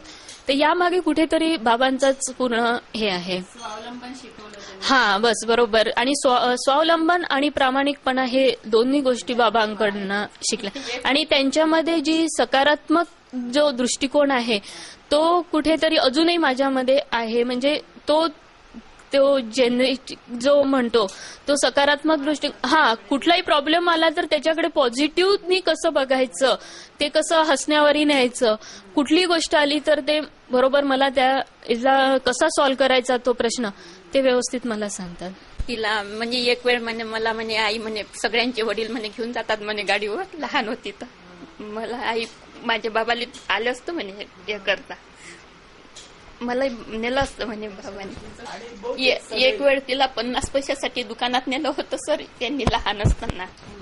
का तू 50 पैशाचं चॉकलेट खाल्लं होतं ते तिनं खोटी बोलली होती लहान 2 वर्षाची असताना. तर तिला घेऊन गेले होते अशी छोटी असताना दुकानात. काय त्या दुकानदाराला सांगितलं होतं की ही माझ्यासोबत खोटी बोलली. 50 त्यांचा तो दृष्टिकोन होता की तू पुढे. एक वेळ पुरोहितकडे तिला ट्युशन होती मॅडम, तर तिला 500 रुपयाची नोट सापडली.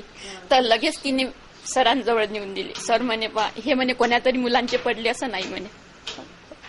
पण तिला सगळं एकटीलाच म्हणजे असं लहानपणापासून सगळं, गाडी कोणी शिकवली नाही, कोणी सायकल शिकवली नाही, एकटं तिनं. माझ्या मिसेसला मी सांगतो कोणाला जो जो माझ्या सहवासात आहे त्याला सांगतो की कसं सोडायचं, असं उगत असं धरून ओढत नाही न्यायचं, तर दंडाला धरा.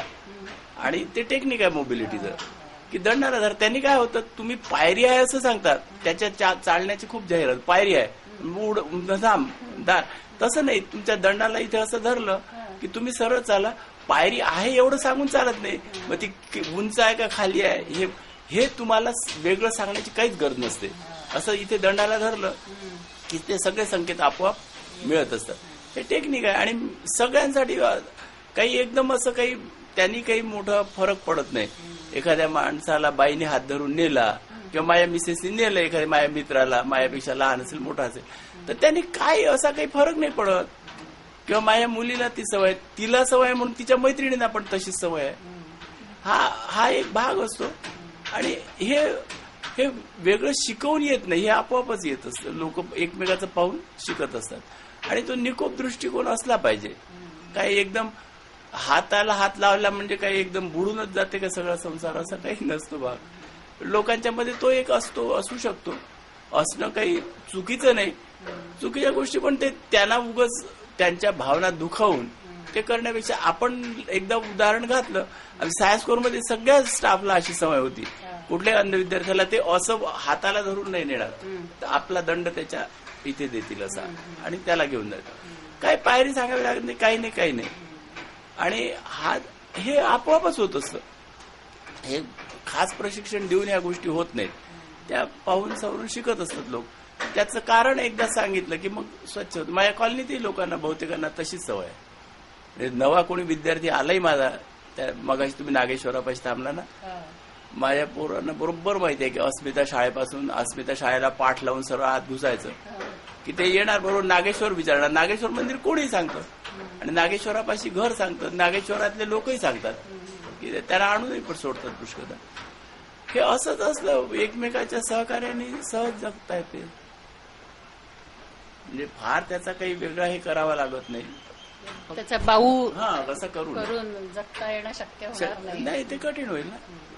आणि असं कायदा आहे का की बा हात धरून पोहोचवलं, असा कायदा नाही आहे. असा माणुसकी म्हणून काही आहे. न्यायचं कसं, नाही तर तिथंच भांडण सुरू तो असं म्हणेन, मी तसं म्हणेन, मग ते मला त्या टमक्याने खड्ड्यात लोटलं. तुम्हाला जर नीट माहित नसेल तर कठीण होतं.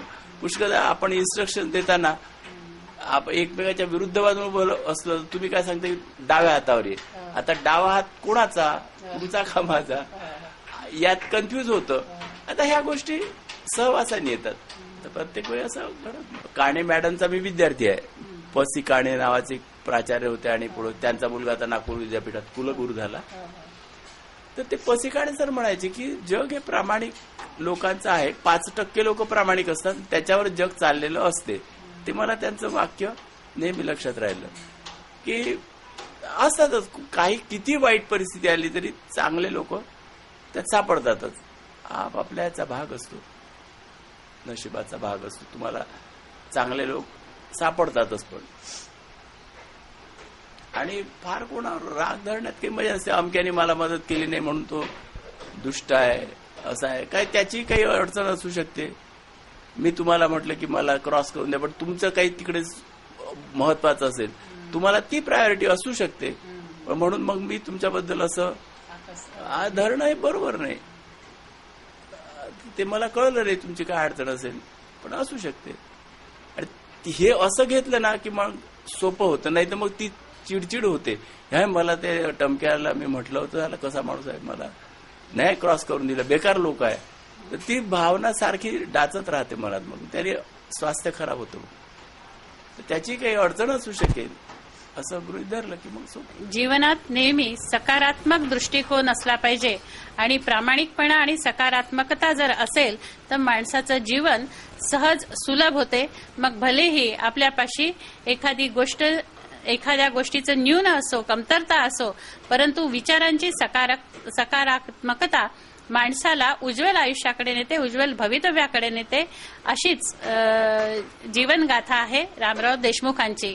एक छोटेखानी कुटुंब आणि आपल्या वैगुण्यावर मात करून शिक्षकी पेशा स्वीकारून त्यांनी प्रत्येकाला मार्गदर्शन केलं आहे. आपला पेशा सांभाळत असताना विद्यार्थ्यांना तर मार्गदर्शन केलं, पण आजही ते आपल्या मित्रांमध्ये, विद्यार्थ्यांमध्ये अतिप्रिय आहेत आणि सकारात्मकतेने ते आपला संसार चालवत आहे, निवृत्तीनंतरचं जीवन जगत आहेत, तेही अत्यंत डोळसपणे.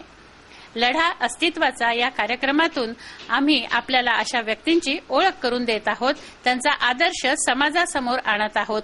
आज त्यांची मुलगी ही अभिमानाने सांगते की बाबांनी मला प्रामाणिकपणा शिकवला, सकारात्मकता शिकवली, जी आज अत्यंत आवश्यक आहे. आज विद्यार्थ्यांचे, मुलांचे विचार सकारात्मक असतील तर विद्यार्थ्यांच्या, मुलांच्या ज्या आत्महत्या होत आहेत आणि संवादाचा जो अभाव आहे तो संवाद जर सुरू होईल आणि सकारात्मकता जर प्रत्येकाच्या जीवनामध्ये येईल, बाळगेल प्रत्येक जण मनामध्ये, तर त्याचं आयुष्य खरोखरच सुखी जरी नाही झालं तरी त्याला पुढची दिशा नक्की सापडेल, असा हा आदर्श आहे.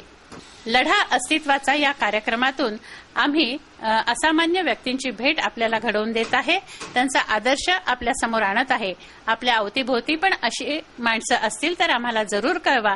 आपण त्यांना त्यांच्या कार्याची, त्यांच्या कर्तृत्वाची ओळख करून देऊ आणि आपल्या सूचना, प्रतिक्रिया असतील लढा अस्तित्वाच्या या कार्यक्रमाबाबत त्याही आम्हाला अपेक्षित आहेत. सिटी न्यूज त्यांचं स्वागत करेल. संपर्कासाठी आमचा पत्ता